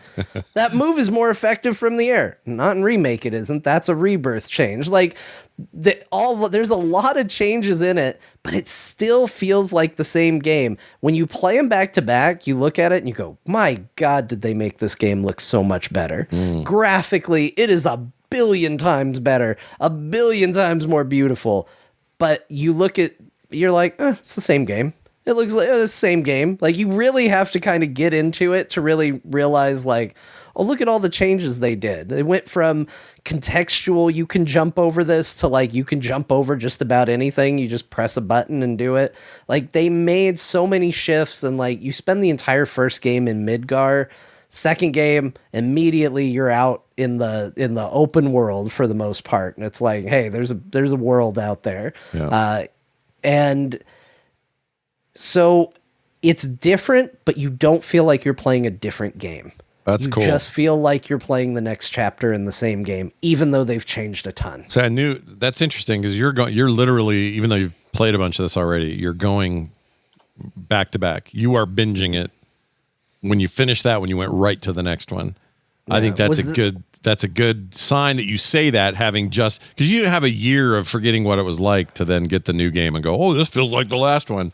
Without realizing how much had changed. But I think that's good. I need to just crack that open. Bo did that too. Was that your experience? Do you feel similarly to that? I played Rebirth first last year, and then I played Remake directly after. Yeah. And then I played hard mode Remake. And then I went back to Rebirth and played hard mode. And I never actually finished. I still have a couple of chapters left to do. I got so caught up in 100%ing everything. I technically could go back and keep playing. But yes, the game, I agree with your sentiment completely. The game feels like they've definitely improved between Rebirth and Remake. And they've changed so much, and yet it just still feels like the story. And it still feels like the quality bar is consistent. But you're right, there's stuff you do that's like, wait a second, that's the behavior is very different in Rebirth. And I think Rebirth combat is better overall. Yes, it is. Yeah. Like, interesting. That was the thing in Remake. I was like, why do I have all these abilities as Cloud? Like, so many times I was sitting there going, what is the advantage of this ability versus this ability? Because in Rebirth, they do a much better job of defining it. It's like, so you get an attack called Braver, which is just a big overhead swing in Remake. And then it's like, okay, well, what's the difference between that and Focus Thrust, which is a big forward dash attack, versus Triple Strike, which is a 3-hit combo that if there are other enemies, it will hit them too. But if you're just doing it to one, what's the difference there? Like, there's all these abilities that you're just sitting there going, what is this? Rebirth is like, okay, Braver, if you do it from the air, does more damage. Focus Strike is multiple hit, great for staggering. Triple Strike does more damage if it hits 3 different enemies, so you're going to want to favor it in terms of a group. This ability, Infinity's End, is best if they're, staggered. Like, it gives you all the reasons to do everything, whereas Remake, some of those don't work that way. And it's just like, I don't know, here's another ability. Use it, I guess. Rebirth really, like, actually feels like they gave it some thought and we're like, okay, here's why you would want to use this. And it's actually why, even though most of it was for my son, I really liked playing Barrett this go-round because I actually learned his abilities. And I was like, Barrett's a real powerhouse. Like, I found a real nice flow going through his abilities of like, okay, I use this, then I use this, then I use this, then I can go and get close, use this slam, and then that sets me up to do the combo again. And I was like, Barrett's a freaking powerhouse in this game. This is great. I loved playing this game as that character. And I think that's, again, speaking to the strength of this series. Playing as an individual character can be a lot of fun. And Rebirth runs with it a little bit more because you can actually make somebody else the party lead. In Remake, it always goes back to Cloud. So you can be controlling Barrett all you want. As soon as that combat ends, you're back on Cloud. And then when a combat starts, you have to switch off of it. Rebirth actually lets you go, no, I'm enjoying Barrett's playstyle. Make Barrett the party lead. And Cloud just gets back in line. And as soon as a combat starts, you're playing Barrett. It ends, you're still playing Barrett. So they've made a lot of really smart changes with it that work really well. It also has a hell of an opening. Like, is jarring the opening to Rebirth. Right after you've played Remake. They knew what they were doing. They get you on the hook of going, what the hell is going on? Very, very quickly. And so, yeah, it's super cool. I wanted to play other things, but this game's really hooked me. And again, the fact that my son is into it too is really putting a lot of points in its favor. Because one, it means I get to play more often when he's like, Dad, let's go play the Barrett game. Because that's what it is to him. It's the Barrett game, yeah. So I'm with him. It's it easy is to the be Barrett like, game. sure, let's do that. But it's, it's also just really fun to play, even when it's just me. And that third one's gonna own, dude. The third one's gonna be the Vincent Valentine game. Do we have? That's true, actually. Do we have any indication on release date for that, or year, or anything? No, not yet. Hopefully this year there's news. Hopefully this year, at some point, I'm expecting 2026 to be the year of like, here's your trailer. I bet it's next year. But 2027, that would give it, because 2024 technically, even though Bo gave it like Game of the Year for this year, but because the 1.0 hit PC. But if you count 2024 release, that's not bad. 3 years. I could see that. Yeah. I hope so. I mean, they do take a little while. I think it was 5 years between the other two, so it could still be a little while. But I'm just hoping to see a trailer but there was also a console change, a generation change in there, and so they aren't having to do that this go around. So I think there's a chance it might be a little quicker. Maybe that's hopeful, wishful thinking, but it just depends what they've got planned. Like, it's the last one. Are they going to leave it all? They want to throw everything at it. Big finale, all the characters this time around. I mean, it's not just the Barrett game. Red X or was it 13 or 12? I never remember the exact 13. Number. Red 13 is awesome in this, and so is I like Yuffie. Yuffie was like such I think Yuffie character. is great. Playing as Yuffie is very good. Yeah, she's very powerful and fun to play, and she just actually is a character. Like, I realized in 7 she was a character, but she was like an optional character. And I just don't remember ever connecting with her in any meaningful way playing the original. And I just adore her in this game, so. It's funny how characters can be reinvented in a way that make them way cooler. There's some canvas. Like Sid always looked cool, but I even like Sid, like he's fleshed out. Mm-hmm. And Vincent Valentine Vincent barely gets any screen time or anything, but it's Matt Mercer voicing him, and it's going to be so good when we get into the Vincent stuff. Who's the guy that Badger voices from the first from Remake? He's Wedge. Wedge, yeah. I love that's Badger. I just hear Badger. Wedge is not with us anymore, right? Is that right? I don't remember. Yeah. Well, so that was actually one of the things that I was like, wow, Rebirth really killed Wedge off in a not so great fashion, because like I went into that game thinking he was alive, and they're like, Wedge is dead. I was like, could they not get Badger back to do the voice of Wedge? And they just were like, Wedge returned home to his planet, like when nobody was looking. It felt random, but the scene is actually sort of in the first one. They just don't confirm what happened. Yeah. And I was like, okay, it didn't come out of nowhere. We just didn't see all of it. You know what they needed to do? This would have been really funny. The character lives on, but just without any explanation, it's Skinny Pete doing his voice. That would be funny. Well, you never know. There's always new NPCs. I'm sure there'll be more. We haven't even gone to Wutai yet. But and also we never know, because there are characters that it's complicated. The storyline's very complicated, because my stepdaughter asked me the other day, she goes, so wait, did Wedge die too? And I was like, yeah. So she goes, all of them die? And I said, sort of. And she's like, what the hell kind of answer is that? I was like, it's complicated. It's not cut and dry. Because of the ghosties or whatever they're called. I can't remember what they're called. The whispers or the Twitter. Yeah. Well, not even that. The weapon things. Yeah. Biggs has entire chapters dedicated to him in Rebirth. Biggs is running around, and Biggs full on dies in Remake. You watch the light go out of his eye, and he's running around in Rebirth. Yeah. It has to do with the Zach Cloud weirdness, which we should tiptoe around because of spoilers. But that's not even that's in the first one too. This was probably spoiler bearing, but the game's 2 years old. It's kind of not spoiler bearing because it's all theories at the moment. Yeah, it is the story of the original, though, which is a 20-year-old game. But things do play out differently, so I guess it does count. But the Biggs, Wedge, and Jesse are nothing characters in the original one. Like the fact that we care about these guys at all is just a testament to just how much they poured into this, because they're nothing. I don't remember giving any thought to any of these characters in the original game. No. Yeah, but and like that moment where you see the picture and the gold saucer, of a character, that shit broke me. I was like, oh my god, they really even now I feel like tearing up thinking about it. I don't know why, just that moment was like, look at this cool art, by the way.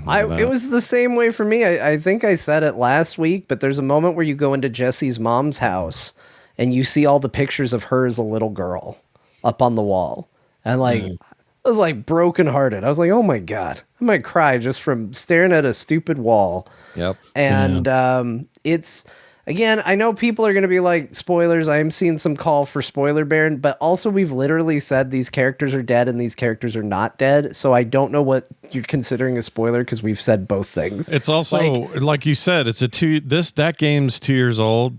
The old game. No, the old game's older than that. The first remake is older than 2 years. That's 5 years. Or something. And they died in Final Fantasy VII, which is from the 90s. Yeah, and if this would have just come out today and there was no lore before this, okay, we put up the Baron. Did you finish the original to the end? Because when your playthrough, I did. Yeah. Okay. Yeah. I never played the original all the way. I hated random encounters back then. That was a problem for me. It was you can get a mod for that now. Yeah, so there are mods for that now. But I always appreciate it. Like once in a while, a JRPG would come out and it'd be like, I get to go. I can decide if I want to go touch that creature to fight it. I can avoid it entirely. I mean, it would make me under leveled a lot, but yeah. But I know what you mean, because like when I'm playing the remakes and let's say I've cleared a dungeon, but I forgot to check a few nooks and crannies. Yeah, like turning off the encounters just to go check. Like that's nice. Yeah. It's like, yes, I've done the dungeon. Now it's like an hour to check the little nooks and crannies. That's when turning it off is like, oh, okay, I don't need to fight these random encounters anymore. I'll turn it off. Yeah. Oh, and you know what? Chat's got a good point. We haven't really spoiled much, okay? Because the story points we spoiled happened in 1997, 98. However, I get it that some of you you've held off on playing Remake entirely because you're waiting for all three of these games to exist.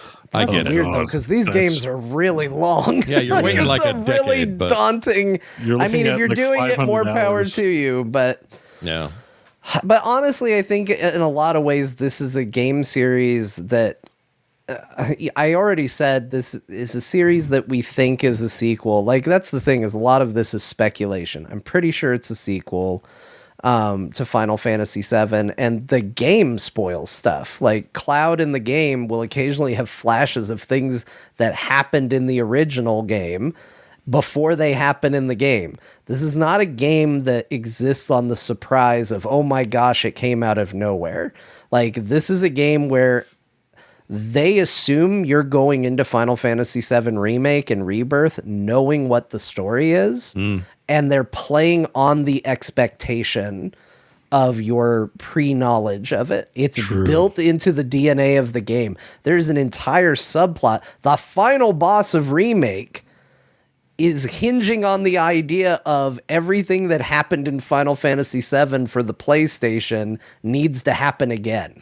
Like, this game doesn't want you to come in without some idea of what's happening. The game is better for it. So that's my justification for spoilers. And if you're still mad, you can in both the original and the remake climb up 100 flights of stairs instead of taking the elevator. That's true. Oh my God. You can if you want. The stairs are so funny.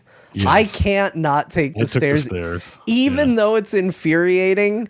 Because it's what's the actual floor count? It's not 100. It's like 60 or something like that. Yeah, it's like 58 or 63. It's some weird number. But let's ask, how many flights of stairs?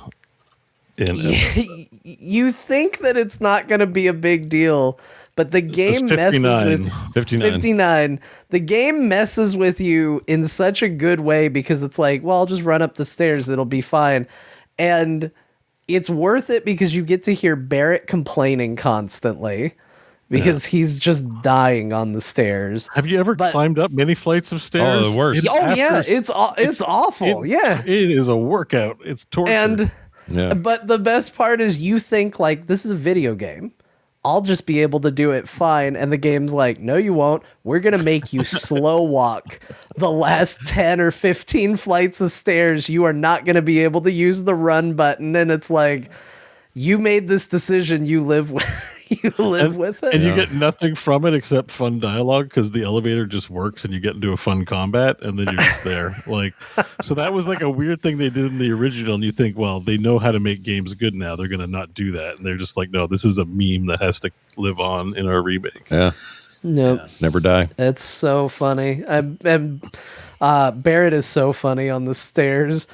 Just the dialogue that he has as he's trying to get up the stairs is so funny. And Tifa's just ahead of everybody waiting for you when you get to the top. Like, they make such a strong case that she's just in so much better shape for this. Because they will also put next to everybody's name what floor they're on. So you can see how long they have been waiting on the floors above you as you're trying to make your way up. Yeah, it's perfect. I love it. Good. Anyway. All right. There you go. I have a memory of Aerith also not really liking climbing the stairs too. Because as it turns out, there's a lot more to talk about around Final Fantasy Remake and Rebirth than there is around. We could do a whole Pit. show. Yeah, Terra Pit. We will. We were supposed to, so maybe we will. Yeah, maybe you still will. Look at you're all back in. On the docket. So, still on the docket. Yeah. All right. Terra Pit's just not as interesting. Sorry, everybody. It's just the way it is. All right. Well, there you go. Bo, what'd you get up to? You got a Steam Deck? What are you playing on there? I got a Steam Deck. It finally arrived yesterday, so I've only played it a bit last night. Here I am showing it off again. Yeah. Why not? So what an upgrade from the Switch. Just talk about the store for 2 seconds. The store is just great to navigate and things load immediately. Oh my God. Yeah, it's pretty good. There are a couple of glitches in it, but that discovered a house. Yeah. You guys live in this? It's super responsive. I only have a couple of beefs with how there's just a couple of glitches about controller navigation. Sometimes it's just better to scroll with your thumb on certain things, certain parts of the store. Other than that, though, it's a massive upgrade. I also miss my text library view. I don't like tiles because they take up a lot of screen real estate, and I have a giant list of games. So I'd rather just have like a list. I haven't figured out how to show that yet. That makes sense. Yeah. But apart from that, it's fantastic. And I tried a ton of games. I'm not going to talk about every game, but I will try games I've spent significant time in to gather some first impressions. Sure. Firstly, I downloaded Elden Ring because I never actually finished the DLC, and I was like, let's see. I just wanted to see how games play. Like, what does a high fidelity game feel like? And I played Elden Ring, and I remember when I last left that game, I was stuck. I was like working on Mesmer. So I forget all the buttons, I forget all the items, and here I am at like arguably one of the hardest bosses, I think, in the expansion. But you know what? So I explored around and got used to my items, and then I went in and kept trying to fight Mesmer and actually defeated him, which was... I was like, oh, sweet. Like, I haven't played this game in a while, and I defeated the snake guy who, like, at halfway, he does a weird thing with his snakes where he's like, mother, I'm so sorry. And he takes out his eyeball from his socket and turns into a snake. It was cool. Game's incredibly well optimized for the device. It runs really, really Elden well. Ring works really good. But I didn't put this on the list, but I was experimenting. So I'm still playing Witcher 3, right? I kind of taken a break because of, my hemorrhoid, but... I was like, sweet, let me get back to my Witcher 3 game. Oh. And I was kind of surprised it runs, but man, does it look way worse than on my PC. And that's not a critique because obviously it's a handheld, like, Yeah, but it does suffer from a drop for sure. That game, so that I'm game like, in particular. So it's like for those high fidelity games, if you don't care that much about the graphics, it's like you can play that game down. But like Witcher's like, oh man, I want to play this like looking good. So it's like this is not a great Steam Deck option for me. So it was interesting to test like the boundaries of that. I was like, yeah, I think I'd play Witcher on my PC. Yeah, it really does depend on the game. Though what's funny is that the Cyberpunk 2077 is a freaking dream on there. It runs like a absolute champ, and you would think it'd be worse. It's 10 years older newer than this. Well, but I will say, like, even on PC, there's still some jankiness. Like when I turn the hair tech on, it crashes the game sometimes. Like, I think some of it is just The Witcher 3 is like, I think Cyberpunk's a little more modern and a little more stable, if that makes sense. I think there's Witcher 3, they're still tending to it, but I think there are problems. That engine is matured for sure. Yeah. Yeah. And so you can kind of tell. So it's like, oh, I get it. Like some games will run, but those experiences won't be good. But let me tell you about like Pirate Yakuza, which runs great on the Steam Deck, but obviously is less graphical fidelity. But Yakuza is like, I don't mind. This is cool. I'm just having a good time here playing the Yakuza. Sure. So I played some Pirate Yakuza and I enjoyed that. Two games, though, that are worth mentioning that we've talked about on the show that I got some enjoyment and were new is the Shinobi Art of Something or Other. I forget the title. You know the new Shinobi. Art of Vengeance. Art of Something or Other. That game, holy shit, dude. That game is pretty good. I only good. First level, the first boss, and I was like, you know what it feels like to me? Like in spirit, it feels like Doom Eternal. Like it gives you like executes, it gives you all kinds of moves to just like blow the crap out of people and make it really easy so far. And I liked it. It's like its own game. I'm not saying they cloned it, but it's just some of the philosophy is like the same. Not just Eternal, but like the Doom games. Like executing I can see that for sure. Yeah. Yeah, executing is super satisfying. And the dodge, like you do a couple of strikes and they're going to attack you, and then you do like a barrel roll to the other side of them. I'm like, that's an awesome move. Like that, it's so fun to do like a ninja flip. Like so far, I'm really impressed with it. It's very good. Yeah, game is rad. You keep unlocking crazy stuff in that game too. Like it is a game where you're like, well, I've seen it all, and then it's like, here's a completely new crazy thing for you to do. It's really neat. I think if you're enjoying it, stick with it because it's kind of it really. I got that feeling because in the first stage you get like 50 abilities, and I'm like, am I getting everything now, or is this like the whole game? Because I'm just like, jeepers creepers. Yeah, I like that though because it doesn't make you wait too long to feel powerful. You're getting shit all the time in there. Yeah, and it's beautiful. Like on a Steam Deck, like it's a small little handheld. Gorgeous. You're like, small little handheld. It's gonna be a crappy version of the game. I'm just like, gosh dang, this is like a little painting that's amazing that I'm enjoying. Yeah, animation's so good. yeah, just good job. Kudos to the developers on this thing. More Sega revivals like this, man. That's what I want. Yeah. And the other game I was more curious about. I played the original, was Guild Wars Reforged, or Guild Wars 1. How was that? And I was like, let's check it out on the deck. I didn't do much apart from pick my class and walk around. Because it's an old MMO. It's like, talk to the warrior guy. The warrior guy's in Timbuktu. Okay. But so far it's like, for what it is so far, I'm like, it's a fun vibe on the Steam Deck. You know what I mean? Like I don't know if I'd sit and play this for 8 hours on my PC. It seems a little dated, but like, it's an MMO style gameplay. I was having an okay time with it, Yeah. Guild Wars, the original Guild Wars had its time. It's neat. The Reforge is nice. I don't know. I tried and then I went, I kind of just want to play regular Guild Wars 2 now. Like I could see that too. Yeah. I mean, I haven't, I think if you get far enough, there's probably some rewarding gameplay. I'm still pretty early, so it's just very basic, but yeah. I tried it. Nice. All right. So I didn't play that much of the Steam Deck because my butt is feeling better.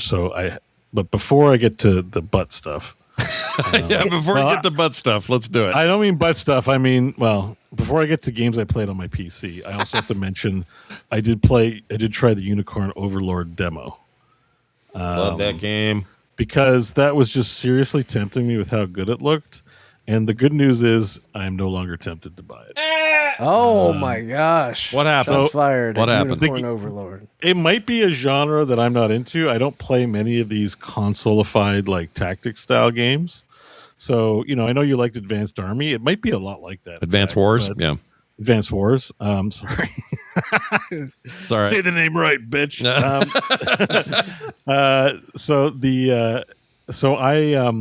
I don't have a lot of experience in the genre, but I was a little disappointed to find out that it's like an auto battler.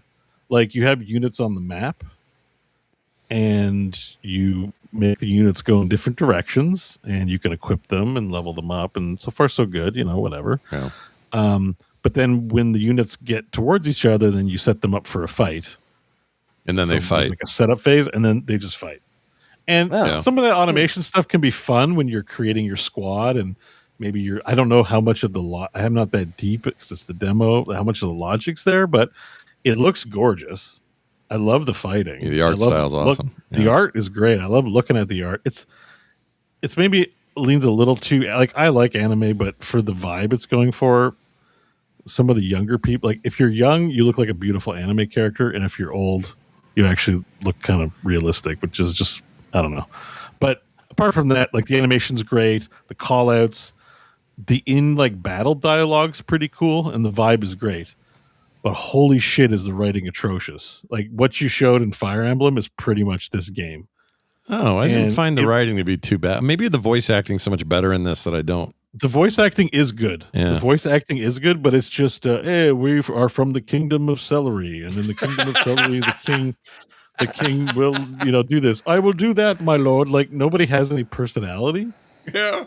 Like they're all just doing like the paint by numbers. We belong to a kingdom, and yes, my lord, I will fight. And maybe that comes later, but in the demo I played, I was pretty turned off by the story. Just didn't engage me. And why am I doing this? And the fact that everything in the battle was automatic, I just didn't dig it. But I appreciate the art style. It seems like, if you're a fan of this style of game, like great, you may be very well served.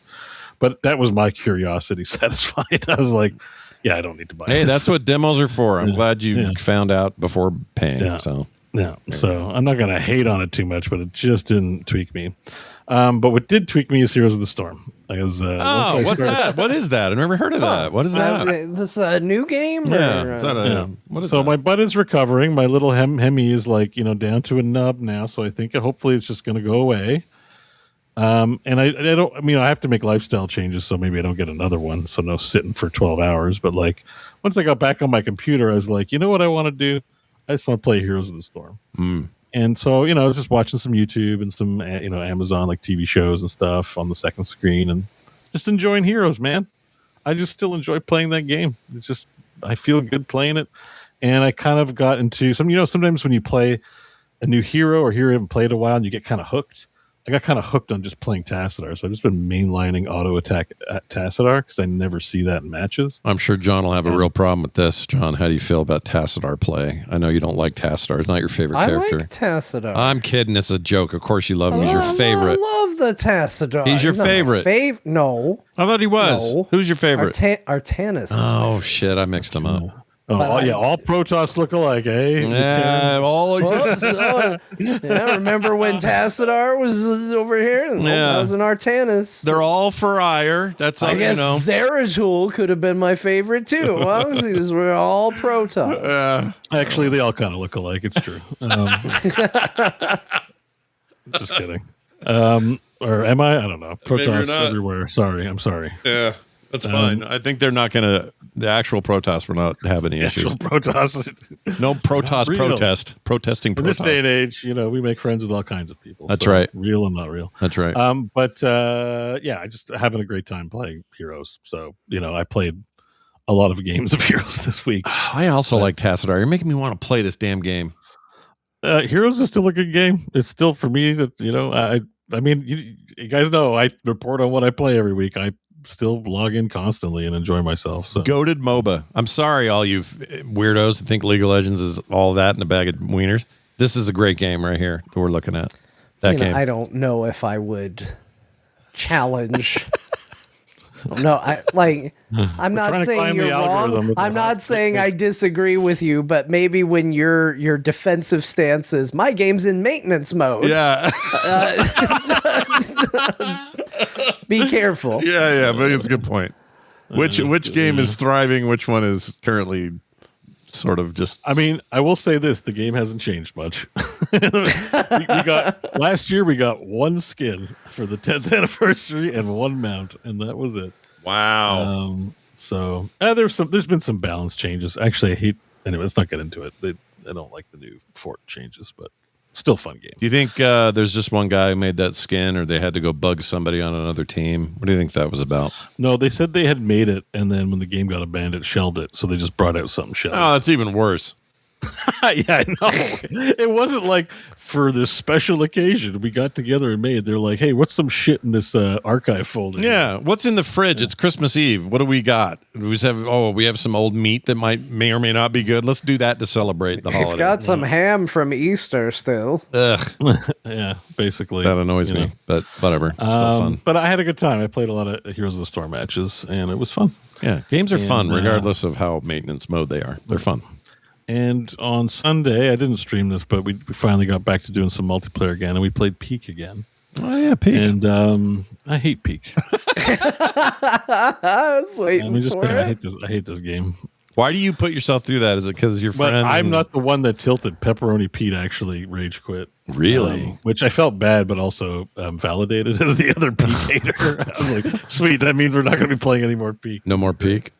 Yeah. I appreciate that it's a rock climb. What tilted him was for Halloween, they released this new biome for the second mountain climb that has like a Halloween theme.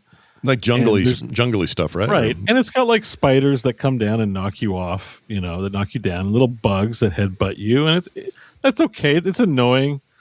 But it also has zombies. And he was like, no, I thought this was a friendly rock climbing game. And now it's got zombies that chase you around and bite you. He's like, this game's fucking bullshit. He's just like so mad. And I was like, I'm with you, buddy. I just want some peaceful climbing. And this game's constantly like, oh, what if the bridge broke because two people are too heavy for it? Like, it's so annoying. It's because it's a trolley meme game. Like, the idea is like bad things are supposed to happen because it's funny. But it's actually just frustrating because the controls are already not good to begin with. So climbing the mountain is like annoying. And it's like climbing, right? It's not like when you play a game that's like an open world, you can see the horizon. Mm-hmm. When you play a climbing game, all you're doing is staring at gray ass polygons like all the whole way up. You know what I mean? Like, look at that. Like, that's when you look at 80% of the time. Ooh, compelling gameplay. Wow, it's just a gray polygon. Like, cool. So awesome. And yet you guys played. So there's, I don't know. Well, they were playing because I haven't shown up for 2 weeks, and they're playing Jump Space. And I think Crofton in particular likes Peak. I don't know about Mike. I think Mike's pretty just easy. So, they decided, well, Bo's not here. Let's not play Jump Space. I think out of consideration for me, they didn't want to progress the game. Oh, I see. Yeah. So they play. It came from a positive place. I tarnished Crofton's name enough. I shouldn't do it. My kids still play this. Like Anakin shouldn't have those thoughts. It shouldn't. John, are your stepkids into this game at all? They like to peek? No. Okay. They haven't really touched it. Okay. I think, God, I hate the game. I mean, so maybe if there's some version in Roblox, they might have played it. Oh, I guarantee there is by now, right? It's got to be. There's got to be. Yeah. That's what Roblox does. That, anyways, predatory access to children. That's the other thing they do. Yeah, that's the other thing. They're really good at that. Yes, Bo. Sorry. Oh no, sorry. I was just interrupting out of habit.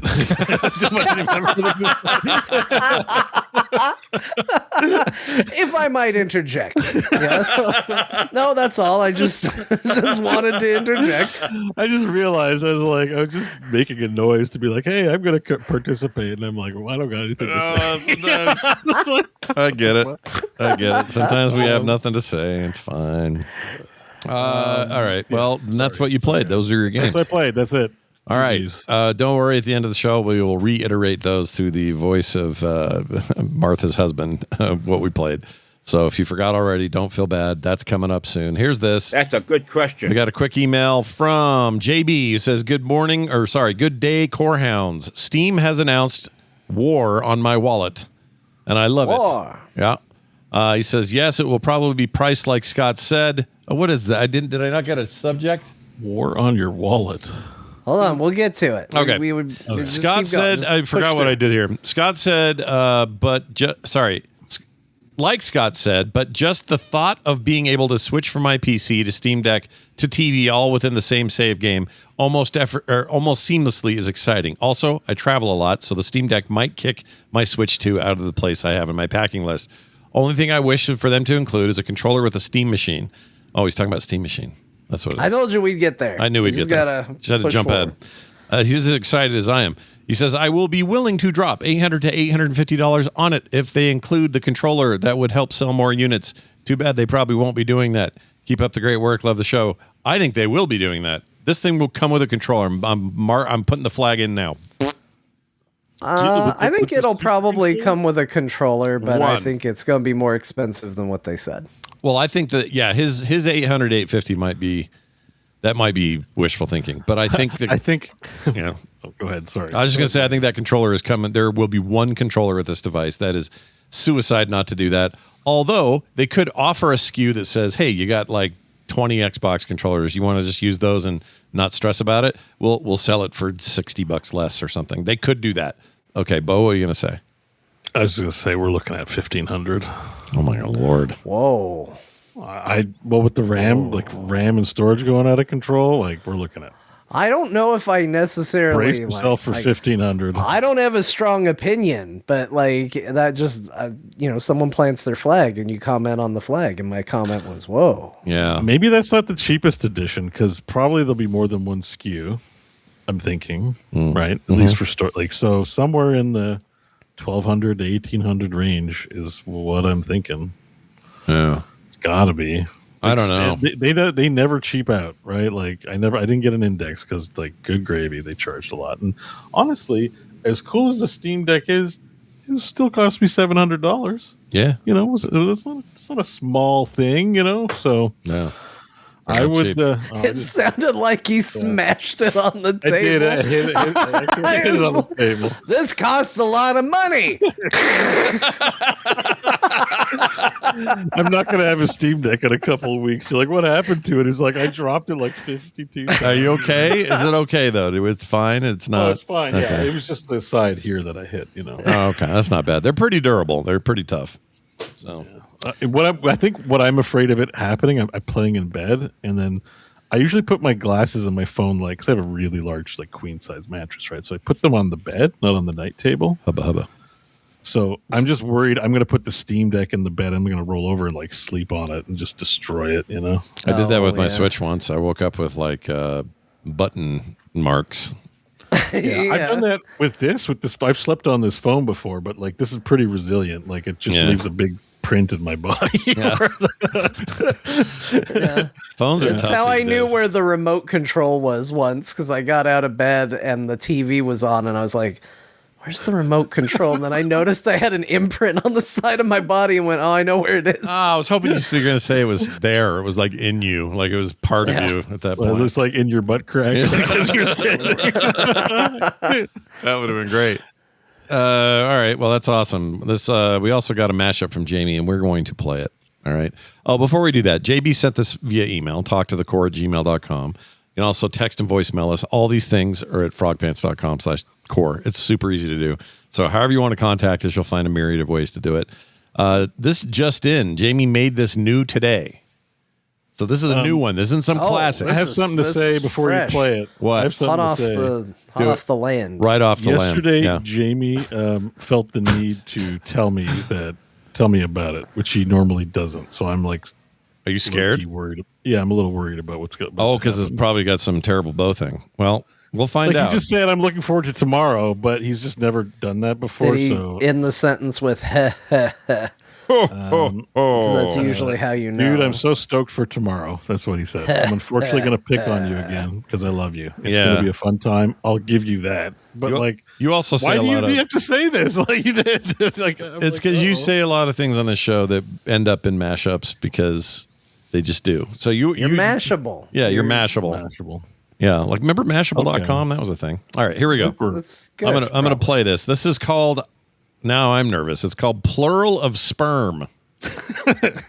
Off to a great start. Yeah. Well, it sounds like a bow mashup, that's for sure. Don't know what to make of it, but we'll hear it. I have not cheated and listened, so this is new to me as well. Here we go. Listen to this mashup and many more after the show by visiting patreon.com/mashupguild. I think the like dirt quotient on the show at least has like dramatically lowered in the past year. You think so? I don't know, man. So. There have been moments. Judging by these like things, like when was the last time we talked about bukkake or Shall I show you how wrong you are? I think that sounds like a great idea.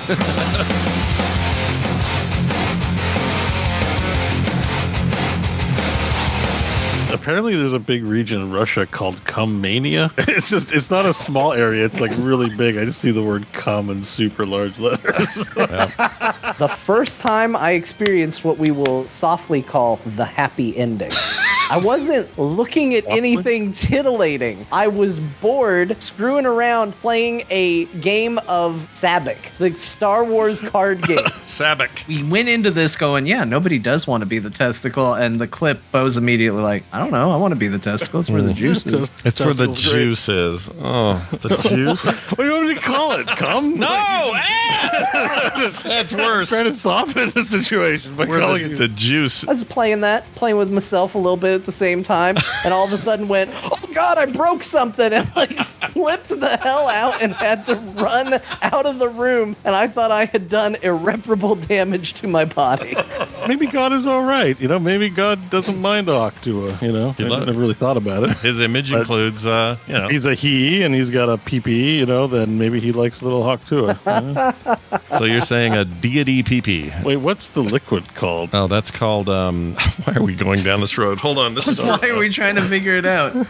That's called... Just asking questions no one else wants. What's the name? The medical name is... So you have the sperm and you have the traveling... The liquid, seminal fluid. Seminal fluid. Shit. Yeah. When you were watching Solo, they had that whole scene where he walks in and everyone's playing sabak. I was giggling a little bit. So it happened in class? No, I was at home. Oh, okay. All right. I'm picturing something entirely different. Anybody have any sabak? The point is, you don't have to be looking at something that makes you go, whoa, when you're that age. Like, no. Right. Sometimes it's just... Sometimes it's just is. That he immediately ordered a pizza. You got to say Octua. Yeah, you got to be the Octua people I girl. like to spit on penises, and then people might listen to our show. Yeah, then I'll do a diatribe on Twitter about how it's a gift from the Lord that this happened to me. I'm like, yeah, he loves people spitting on wieners. Yeah. He's into it. Yeah. That sounds like a conference, like a Vegas thing you don't want to go to. You don't want to go to. It sounds like the AVN for. Well, it's porn's big yearly event. Yeah, that's where porn was invented. Celebrities. They got Mr. T, special guest referee at Come All you, Mr. T. Why Mr. T, though? It's WrestleMania. Okay. Like describing the first WrestleMania. You know what I find weird is that if somebody says the word sperm to me, it doesn't bother me. But if you make it plural and you say sperms, for some reason I'm very upset. Ooh, weird. Sperms. Oh. I don't know. It just makes it a worse word. Sperms. I think the plural of sperm is sperm, not sperm. Well, then maybe it's just an issue with. So it might be. Is it a grammar structure thing? Or? I feel like I'm going to vote on this one month. There's going to be a vote for a mashup, and I'm going to have to remember who said, I think sperm is plural for sperm, and I'm going to have to remember who said it.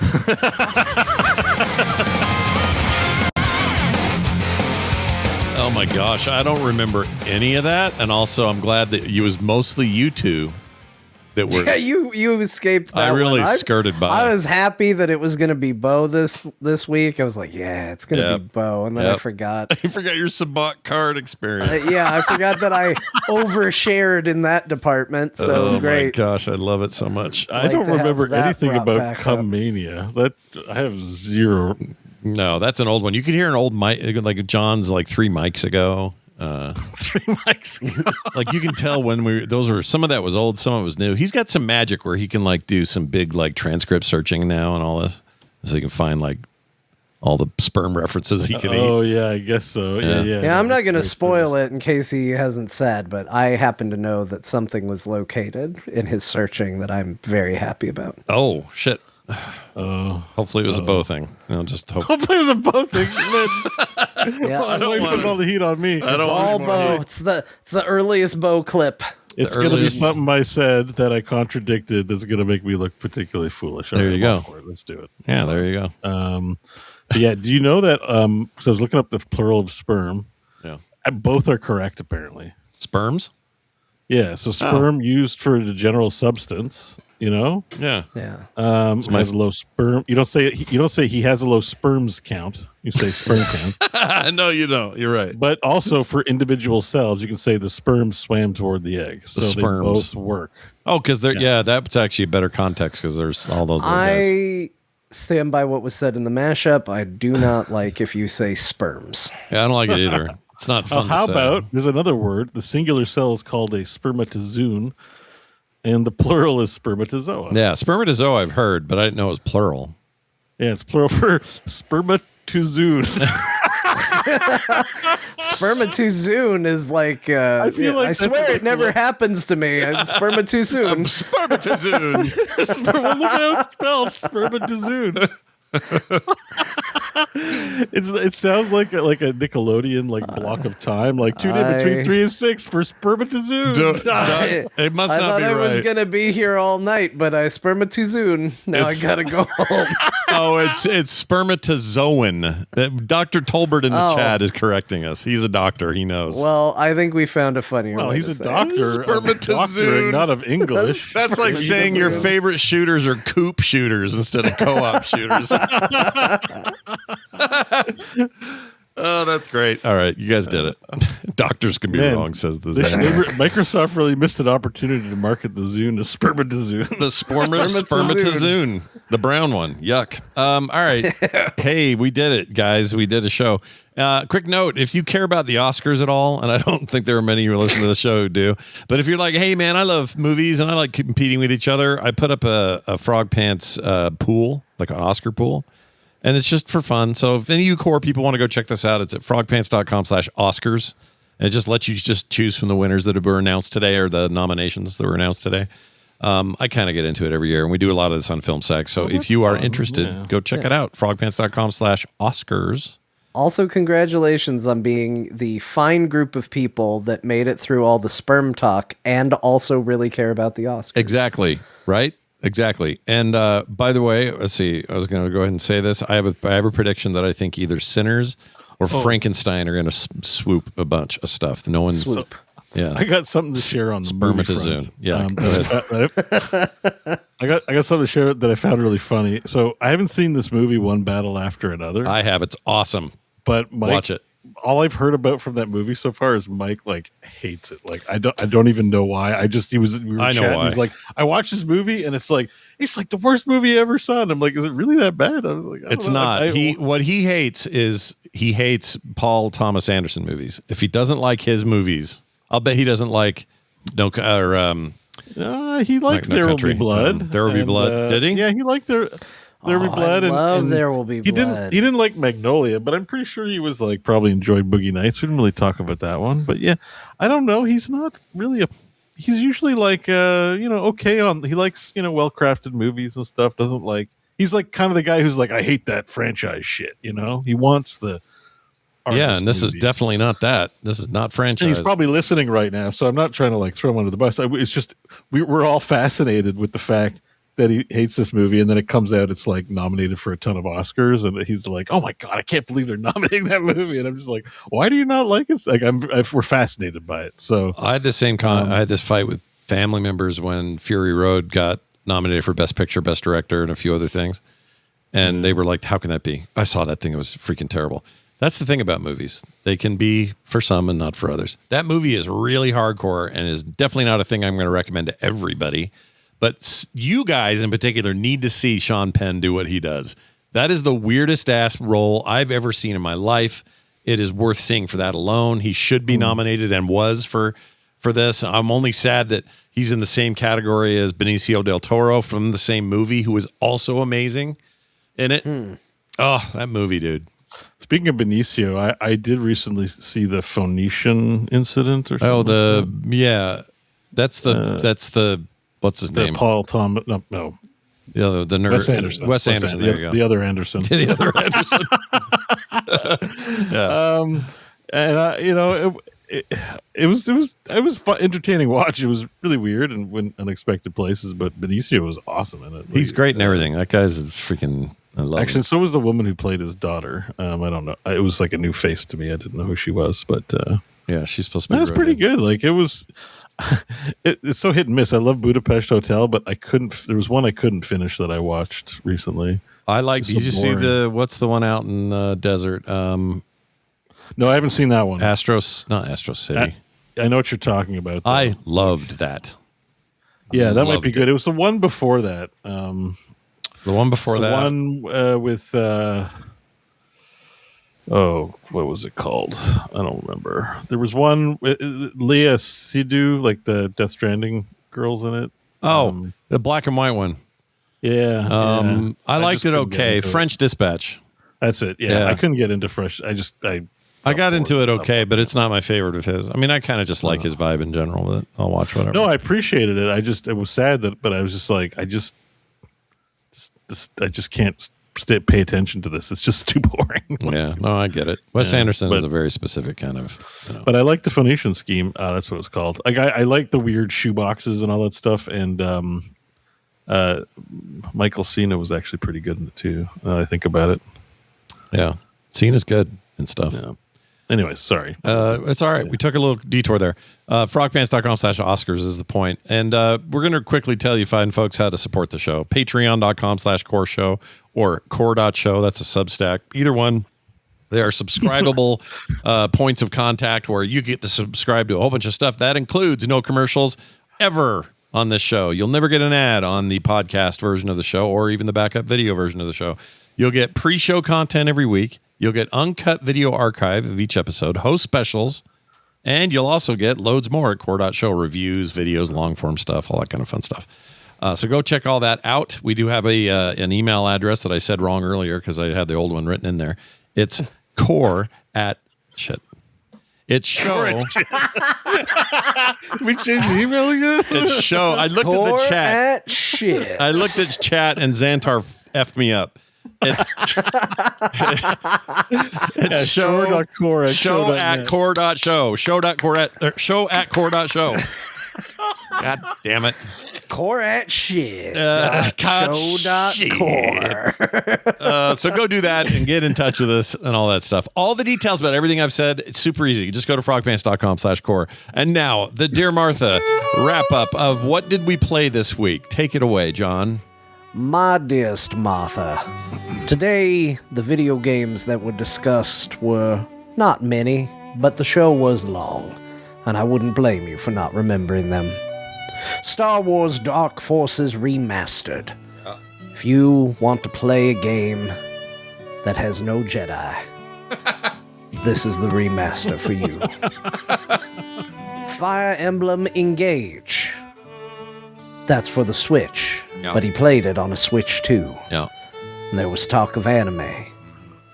I'm simply reminding of you the discussion, because obviously you couldn't remember the title, so it's good to know the context for which we're talking about. Yeah.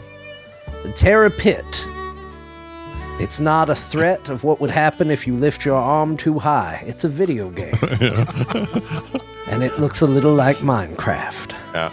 It also only costs $1. Yep. For just $1.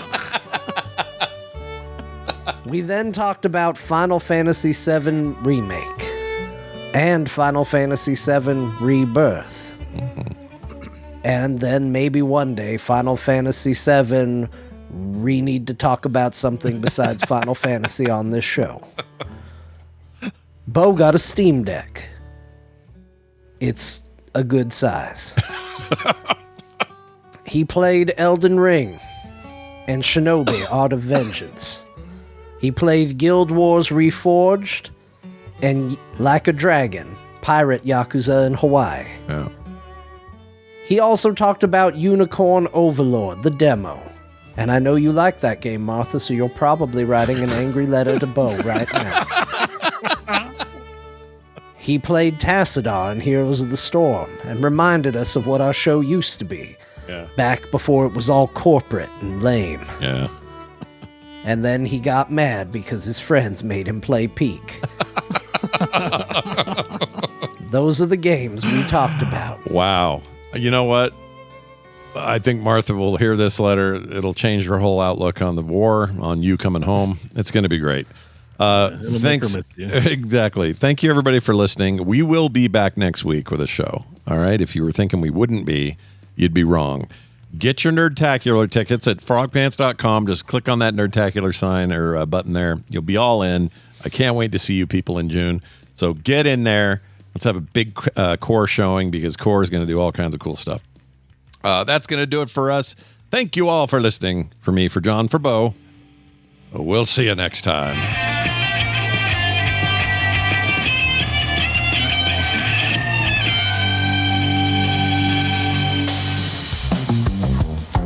This show is part of the Frog Pants Network. Yes. Get more at frogpants.com. You're here at your end. This place will be your tomb.